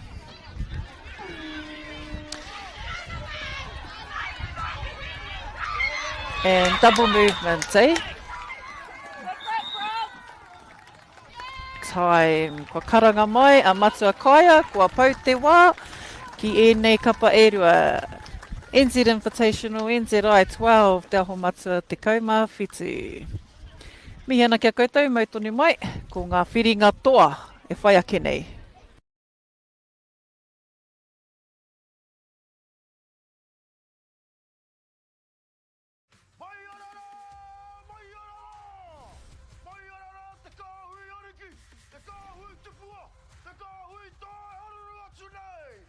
Ariki ki whakaata Māori me MāORI Plus. Okay. Yes. Okay. Yeah. This isn't about long-distance calling, technology, or living overseas. Do I have one more bid? Thank you. We're going to go once. We're going twice. And we are sold to the Kiwi phone bidder from Manchester. It's about Baileys finding buyers that others can't. is about more than just a game. It's about going from teammates to best mates. It's the high fives and helping hands.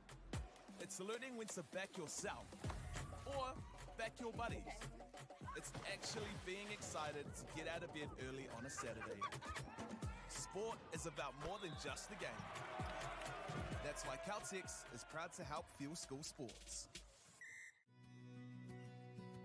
We love seeing sport in young people's lives. We know it plays a huge impact in what they can do and the opportunities that they have. And funding is a real challenge. We know that a lot of schools face that ongoing, and the reality is if you go to a lower decile school in New Zealand, you are less likely to be able to afford to participate in sport. Obviously, having come through it myself with kids and being one of those kids myself who played sport, I know how much it defined who I was. When I was 12 years old, I made a rep team in soccer. And the guy, the manager, stood up and said, right, the fundraise, the track sheets are only $20. And my mum looked at me and she started crying and she said, I can't afford it. And now being able to take that and go, I can't fix it all, but we can help and try and give to those people who are going through tough times. It's a real privilege, but you know, for us, we want to see others get involved in it. This is not a selfish thing for Apollo. This is about how can we get the bigger community, the bigger, whether it's construction or other businesses, to get involved in this. Look, there's so much need in the schools, and it goes beyond just sport. There's arts, there's culture, there's a lot of things that kids miss out on. And so to have businesses step up and want to be involved and to help is a game changer for schools. It really is. They're so grateful for it, they're so appreciative of it, and they do amazing things with it. So every dollar has a huge impact on helping these schools. It's why we get out of bed now. We now have staff who've joined us who say that's the reason why they joined Apollo.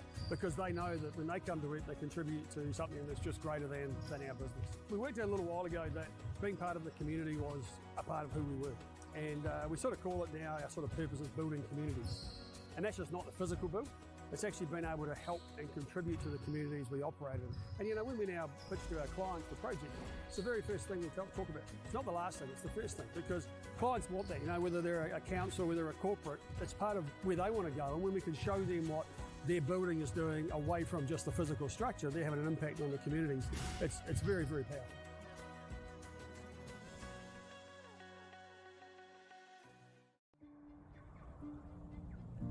It's time for action. We are working to reduce the impacts of climate change, side by side with nature, with each other, through research, investment, and practical innovation. Because nature is not a resource, it's a collaborator. Nativa, leading with nature. Girls are twice as likely to drop out of sport. That's why 2 Degrees is committed to fighting for fair for women and girls in sport at every level. Get your Support Her merch and keep her in the game. Get the MāORI Plus app. Download now on Google Play or the App Store with exclusive viewings and 100% ad-free. Quite like top tier. Watch us anywhere, anytime. Make MāORI Plus your mate and stream now.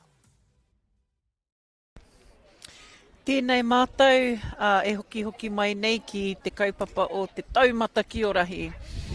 Ka re roa ka tīmata ke rā ko ngā whiringa toa. Our whiringa toa will and does consist of Aotearoa MāORI. Anō hoki ko rātou ki ngā kura tuarua o Aotearoa. So our secondary schools and team and an Aotearoa MāORI team. So both sides a repeat here and also have been played throughout the day. Nā reira, our kura, our Aotearoa MāORI. For our Aotearoa MāORI team, we have Era Nā Totorewa, Navea Puke Tapu, Utanga, Meihana Takurua, Mahinariana Hughes, Kali Kī-ō, Indini Kora Talia Pere, Taniko Akuhata Kara Lewis, Koiataro Edwards, Rico Zane Kumeroa, Niwa Purkis, Manaro Deverin, DJ Fiki August, Ronnie Walker and Jordan Cardno. Rawe koutou e te tima o ngā koutou Aotearoa MΑORI. Ko koutou hoki mō ngā kura tuarua kei heara koutou mā e. Yep, sweet. Yep, cool as. Here is our list for our secondary school. Reihana Te Rauna, Braddock Akuhata, Crystal Ray Wanakore, Cruz Hoepo Casey, Te Rua Kahurangi Irihei, ko Savannah Galloway, Libby Kieran Stefariet, ko Jessie Rayner, ko Ania Hemes, ko Taimari e Matahiki, ko Whai Ururangi Maxwell, ko Kahurangi Leach Waihi, ko Ani Pene, ko Te Kāhuia Kihi, ko Maharaya, Waretini, rātou ko Ramiha McLean. Ko rātou te kapa o ngā kura tuarua. Just on our field, we have our 4 kaiwawau. We have 4 kaiwawau. Kei konei rātou, kei runga i te papatākaro, o te rā, toko whā, ka whakawhānui i a rātou ki runga i te papatākaro, ne? Tēnei hoki ko te whiringa toa, nā reira, kia kaua e tukuna mai Eni Dobby, me tai mai ko ngā tangata mōhio, ana ko ngā matua e nei, ko ngā kaiwawau e nei, ko rātou hoki kei te ārai atu i ngā momo haruru, ne, ka hipa nei te kaupapa. So, here they are on our field, just making sure that there are, that they have their areas covered. Just in our waiting zone are our 2 teams entering the final for Taumata Kī-ō-Rahi, rua mano rua tekau mā rima. We are here down at the Mātātua field, rugby field park area, just opposite the Raukura Boys High and next to the Mātātua marae. We've been here for the last 2 days e te iwi, nā reira, kai konei mātou ki te kawe i tēnei kaupapa o te Taumata Kī-ō-Rahi. Kai konei Aumatua ōrakihi, e whakamārama atu ana ki ngā te huna mātakitaki o tira te huna kua tai mai ki te whakanui i te kaupapa Taumata Kī-ō-Rahi. Kai konei nā whanauna, kai konei nā whānau. Me te karanga ki ngā kura tuarua o Aotearoa, rātou ko Aotearoa MΑORI. Whakaeke mai rā ngā kapa e rua ki te papatākaro o Rahi Tūtaka Hina, ki konei e whiri ai, koai, kei awai hoki te mana a Rahi Tūtaka Hina, kei awai hoki te mana o Rahi, o Tiarakura Pakewai.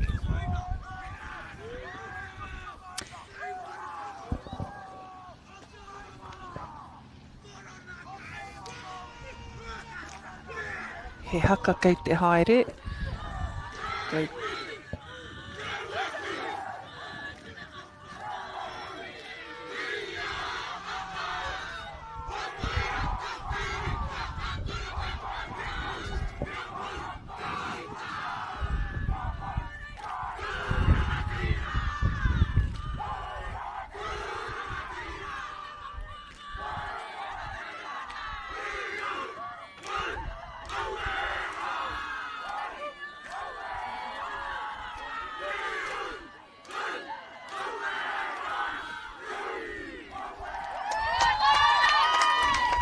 Ko te haka tautoko te rā, te haka whakaeke a Aotearoa MAORI.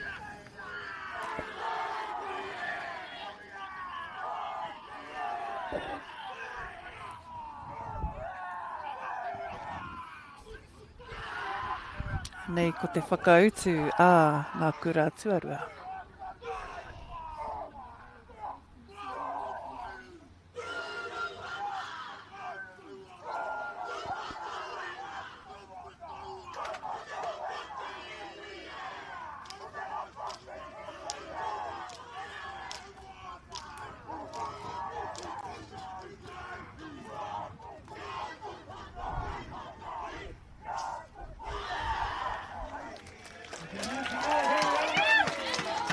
Tēnei ka mihi ki ngā kapa ērua, ngā kura tuarua, rātou ko Aotearoa Māori.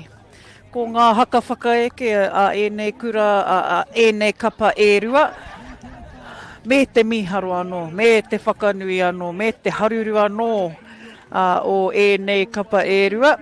Ko tēnei te whakakitena tuatahi, ko hakaina tō rātou haka. Kua tai ki te papatū wai o rahi tū takahina. Tauna tākaro, taonga tuku iho, tēnei e haere ake nei.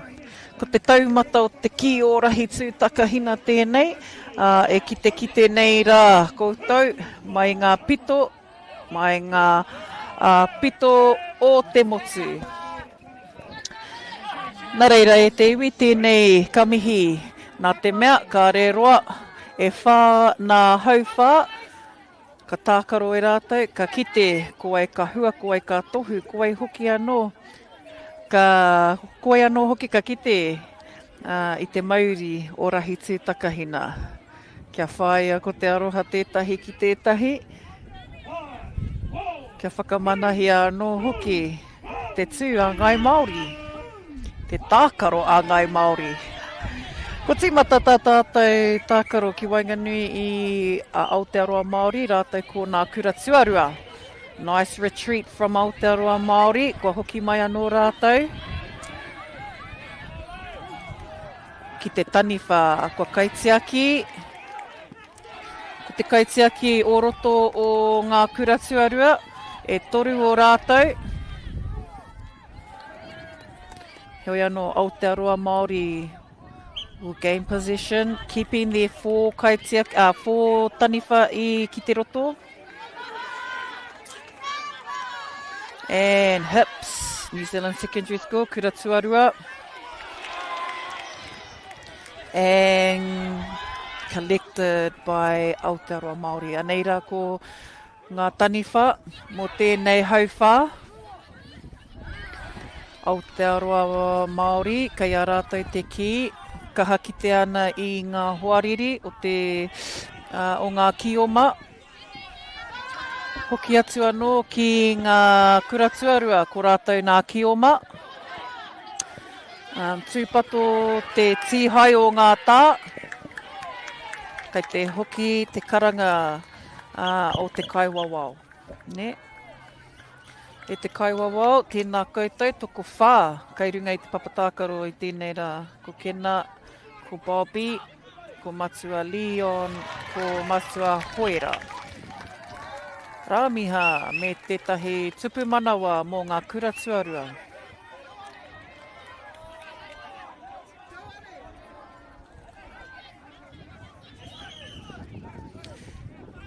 Kei te whakarongo ki ngā tohitohu a ngā kaiwawao, toko whā. Me whā ka tika, ne? Kua ki te tātou i ngā tau ki muri. Ka tino haruru, te papa nei, ka haruru, ka puta mai atu. Kua kei te kimi tātou i a rongo i etahi wā, nā reira. Ara, mā te whakauru mai i ngā kaiwawao toko whā. Aotearoa Māori me tō rātou mau i te ki. Aroha mai. Kei te pupuhi te hau. Kura tuarua me te tīhai. Kua tīhai e Aotearoa Māori. And block, nice block from Braddock. Kia te pūrewa akuhata. Stepped into the pāwero. And Aotearoa Māori double ripping secondary school kaitākaro. Ko Jessie Tera, Jessie Reina, number 7 NZ secondary schools. And a nice back shot, back stopping. Taniwha creating a little backstop for their taniwha shooters. And Karoha, just onto our right-hand side. We had an NZ secondary school player.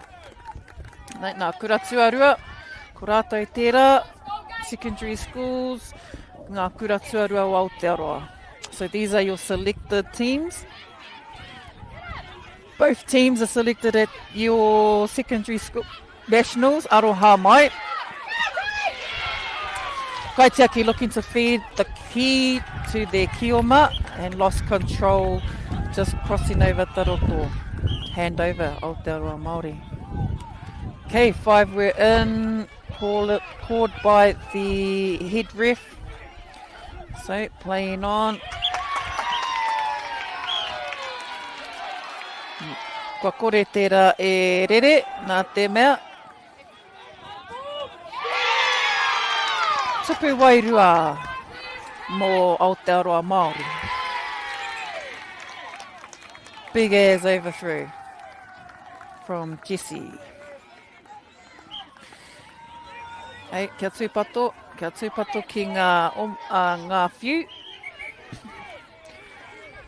Bradaka Kuhata with the key, po touch. Pass off. Kaitiaki. Nice, quick pass out into te ao. And pulled up. So ko tēnei he ahua raru tēnā te tuku kia whānga kaiwawao ne. Haere te wa, nice jump shot from Aotearoa Māori. Hoi, no tupu wairua for Aotearoa Māori. Kua hipa te ki, kua rere atu. So, end of our first quarter between ngā kura tuarua rātou ko Aotearoa Māori. Kua huri nāia nei ko Aotearoa Māori ki te kioma. Ngā kura tuarua o Aotearoa katu hei Taniwha.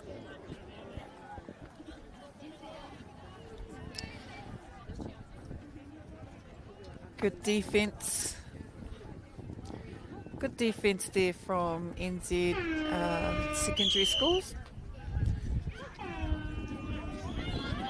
Aotearoa Māori, tere te oma a tēnei, ko tahi te pau. So she has touched the second pau, but... And Ramiha with an attempt at the tupu for a tupu wairua. That would have been a nice shot there, just a bit overthrow into the tāpaparoa. Kia mohio mai rā anō, i ngā tau kimuri, tērā o te kite i ngā jump shots ne. Kei whea mai rā ko te tohuna tērā, ko te toki i ngā rā o mua, kore heke tērā. Whai muri ko ngā tano hau, ana ko tāmati. Whai muri i a rāua, ko eira tētahi toki jump shots anō. I tēnei rā kua ki te ke au i etahi toko rua, toko whā actually. Nā reira kei te ū tonu, kei te kite tonu au i ngā kai Taniwha. He kōrero kei te haere, he kai wawao, kei te whakatūpato i ngā kai tākaro, ne? Ne, aro atu, haere tonu te tākaro, ne? Kia tere. 5 minutes noi ho te roa o tā ia hau whā. Aotearoa Māori, looking for their kioma ki te ao. Ngā kura tuarua.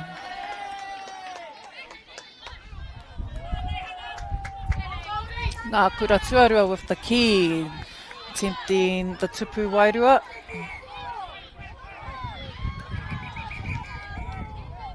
Anei anō ko Aotearoa Māori kei te kimi ngā kioma ki te ao. Tihai. Ko tihai anō hoki ki te roto. So kua kore tērā e riro e Aotearoa Māori. Kua huri te ki ngā kura tuarua. Ngā kura tuarua i nāia nei, kei a rātou. Aotearoa Māori, nō rātou te ki.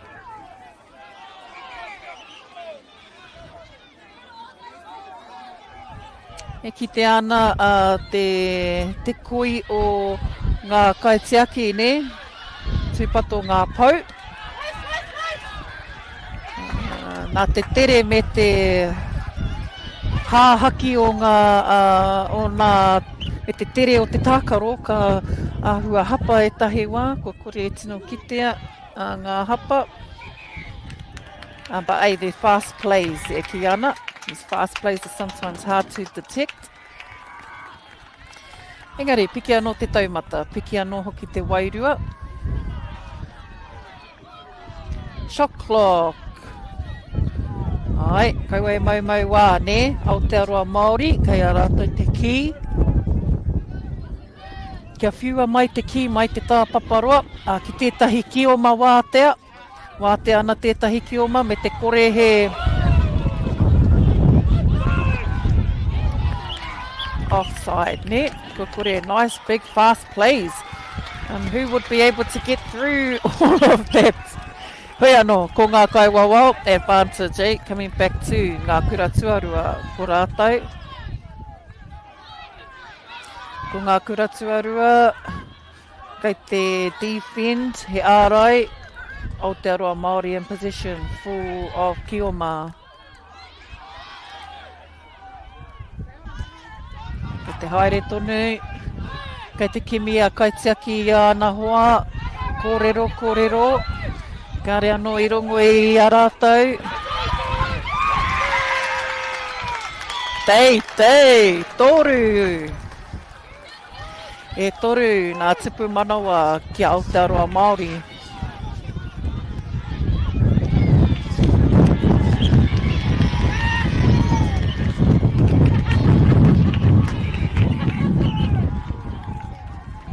Ko hoki atu, kei te he te karanga, nā reira, ko hoki atu ki tērā taha o te papa.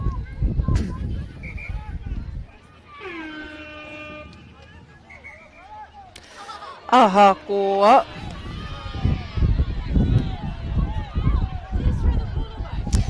Nā reira, ko e tū te puehu.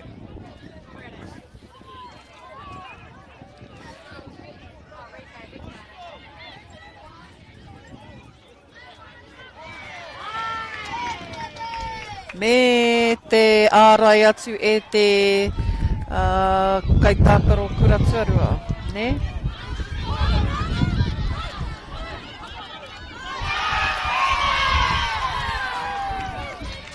Engari, kei te hoki atu, ahakoa ngā huti o nā waiwai, he hoki ki taua wāhi, kia whakarongo ake rā ki ngā tohu a te kaiwawao, ne? Ahakoa, ka hu.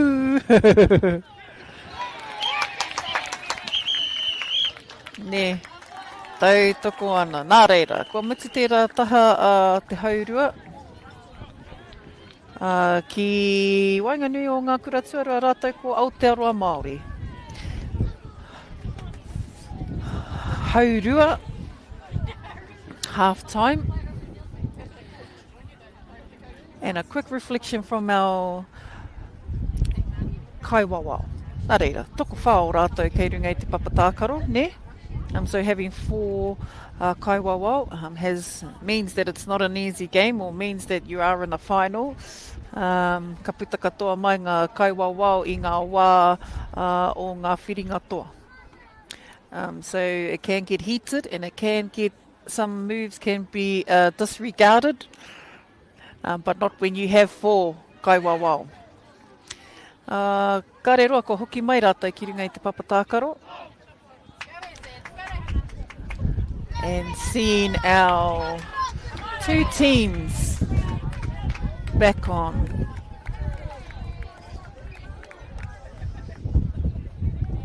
Wāhanga tuatoru, hauwha tuatoru mō tēnei tākaro whiringa toa. Anei ko ngā toa, kei te ki te koutou i tēnei whiringa.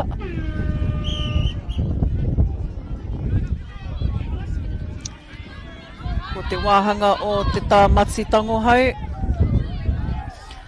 Ko tētahi tīma anō, kei no roto te hōtaka, te MΑORI, ne? So quite 2 teams that have Two teams playing, one from the Taumata Aotearoa grade and one also from the MΑORI Olsen.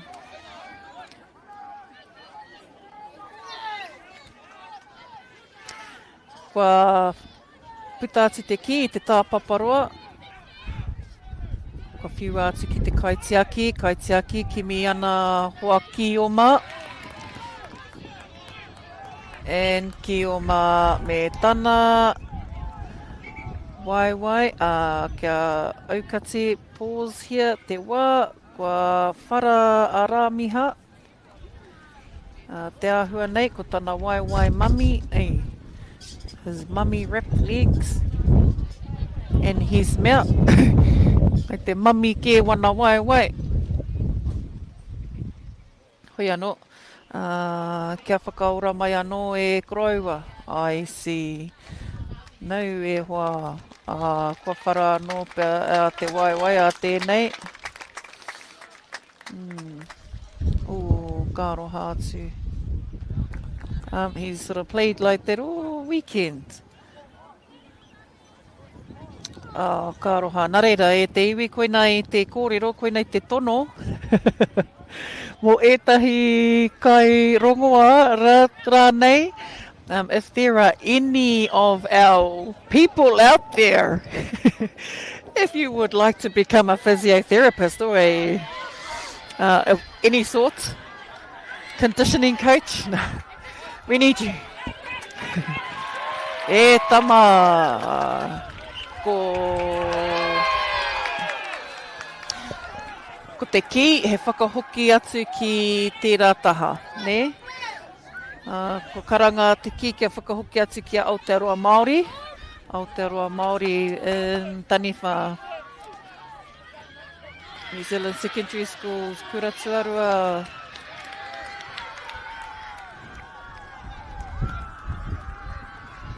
Tapu.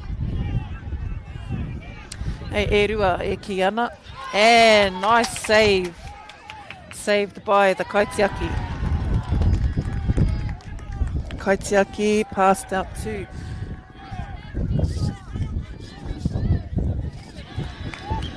And the ki going out into the tāpaparoa. Thrown in by Aotearoa MāORI, kua hoki mai anō rātou. Aotearoa MāORI, engari karekau tō rātou tupu wairua. Kei ngā kuratuarua I tēnei wā, offloading, but leaving te ao.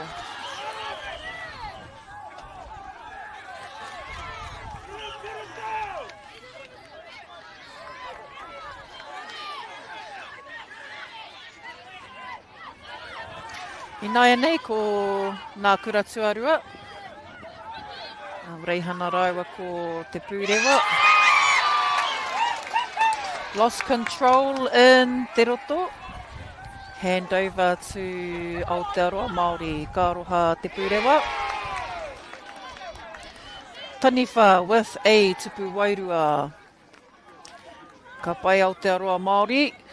E hiki ake rātou taumata. Mena kei te mātakitaki koutou. This is your final between ngā kuratuarua, New Zealand Secondary Schools and Aotearoa MāORI, ne? So both teams, probably made up of Māori anyway. Engari, they make up the two teams competing for your final and for your championship. Premiership e ki ana. Kia tātou o nai Māori ko te wāhanga o te rahi tū takahina. Mena katoa koe, ana, kua whai wā no hoki koe ki te hiki te taonga, ki te whakanui rānei.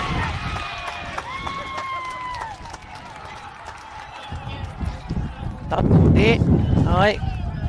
E nei rā, kua kore rā tātou e makarauna ne, kua uru atu rā ko ngā he doubles.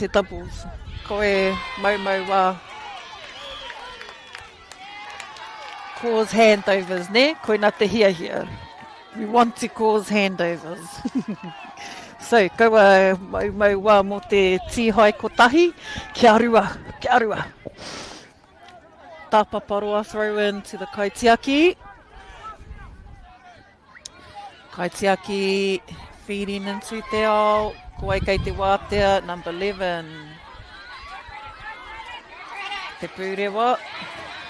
And that stepping his players, moving them out.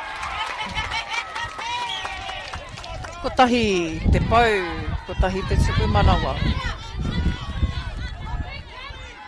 And a kick, restart, but lost control.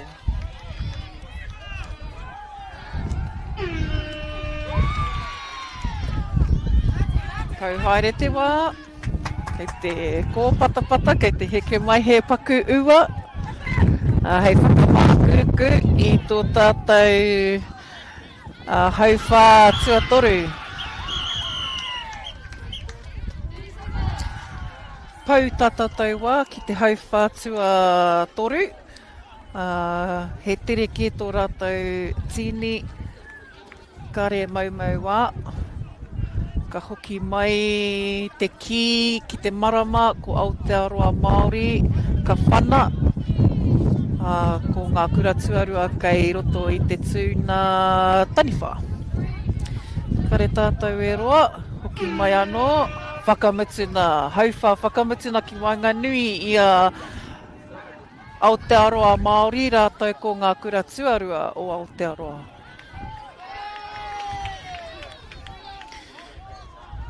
Ki gone into te tāpaparoa, throw in for kura tuarua. And a hit at the tupu for a tupu wairua. Nā reira, he are ki te kaiwawao, ne?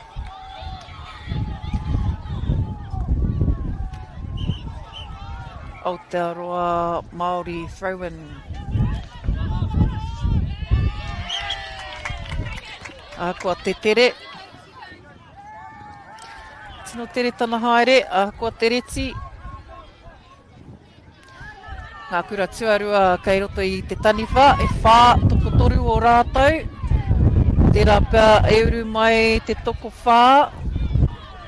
Hoi anō, e rua ngā kaitiaki e taki i te tupu, ko tahi kei te ārai i te kaharaiti.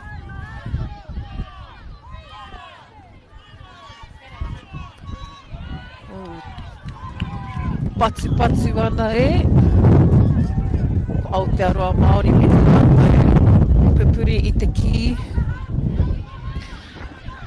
Kua rongo tātou i te ua, ahakoa, ka are tātou e roa. Kua kore.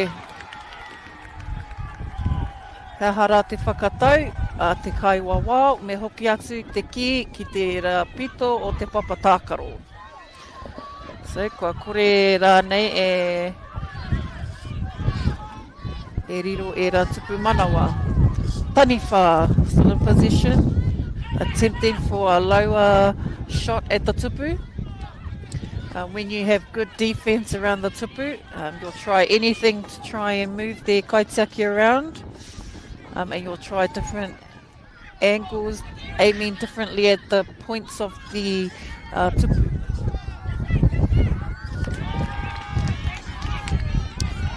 Kaitiaki looking for a Kī-ō-Rahi ao, passes to kaha, just gone out of the tāpaparoa. So secondary school taniwha, I hapa, tū hapa te waiwai a te taniwha, and pulled up by our kaiwawao. So kaiwawao calling that out.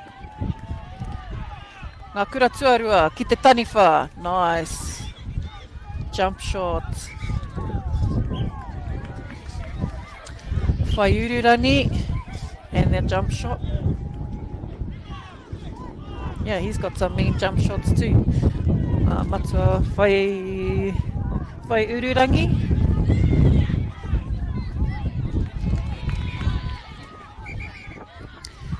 Ko hoki atu kei te karanga te kaiwawao me te kōrero, te whakamārama i te neke, eh? Kua tākaro, haere tonu, kei te tū te wā, kei te tino kārangaranga. Nice power throw there, nari, kāre e eke. MΑORI, Aotearoa MAORI.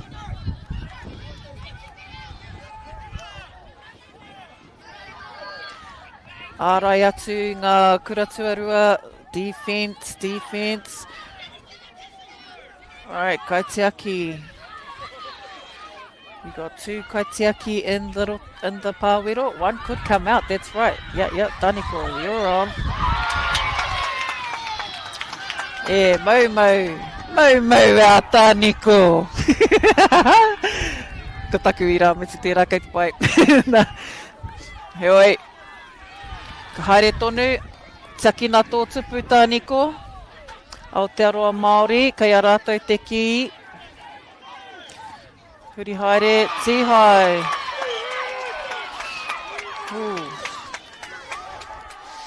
Ko te kāhui a tērā. Ko te kāhui a kihi. Tērā pēr no Waikato. So, ko ngā kura tuarua ka whiu, mai te tāpaparoa. And defended yet, blocked by a player.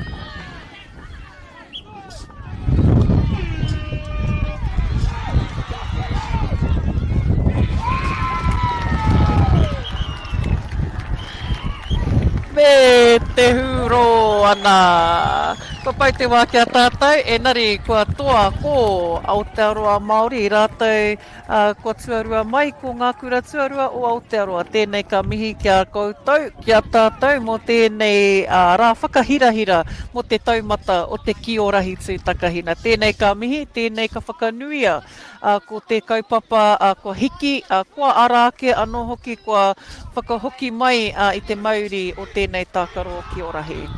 Nei rā ka mihi, tēnā are mai kei ki te koutou I ngā whiringa me ngā toa. Ka tira e te iwi tēnei ko te kaupapa whakamiharo o te taumata Kī-ō-Rahi. Tēnei hoki, te kaipāpāho, kua hau tēnei, e whakakapi nei I ngā mahi mo tēnei rā. Mihi ana kia koutou, are mai anō a tērā tau. E hoki mai anō e nei kapa ki roto o Aotearoa. Nā mihi nui o te wā, MAORI ora, kia koutou, kia tātou.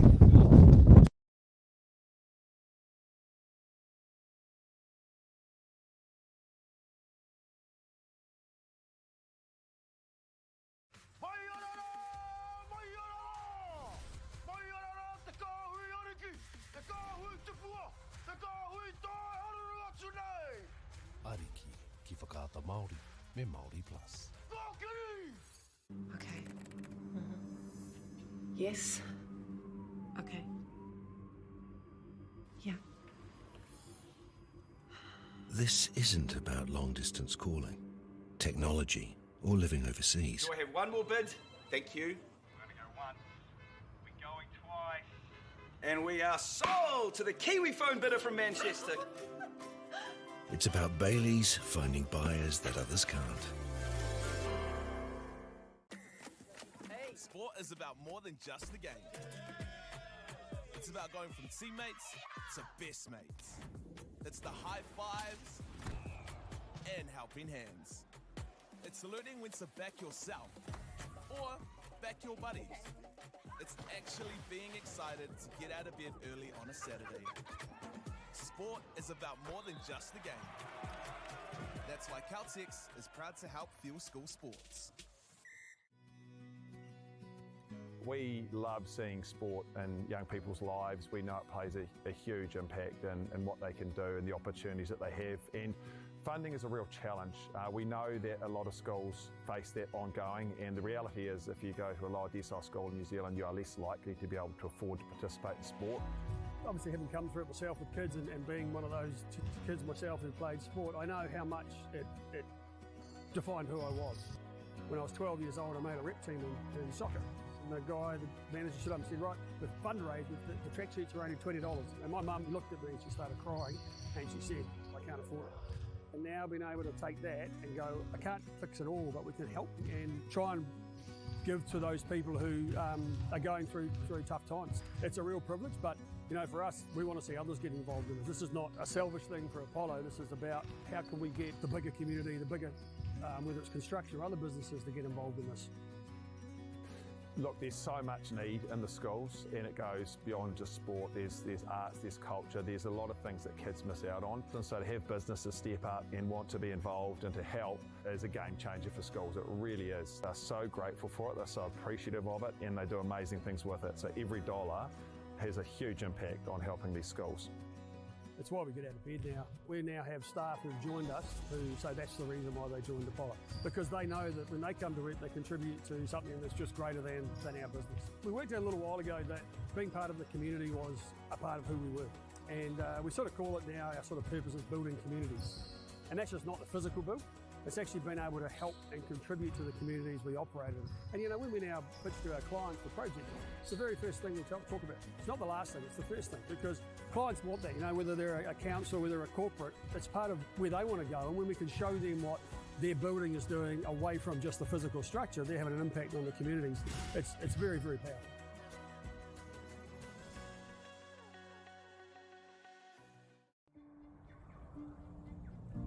It's time for action. We are working to reduce the impacts of climate change, side by side with nature, with each other, through research, investment, and practical innovation. Because nature is not a resource, it's a collaborator. Nativa, leading with nature. Girls are twice as likely to drop out of sport. That's why 2 Degrees is committed to fighting for fair for women and girls in sport at every level. Get your support her merch and keep her in the game. Get the MāORI Plus app. Download now on Google Play or the App Store with exclusive viewings and 100% ad-free. Quite like top tier. Watch us anywhere, anytime. Make MāORI Plus your mate and stream now.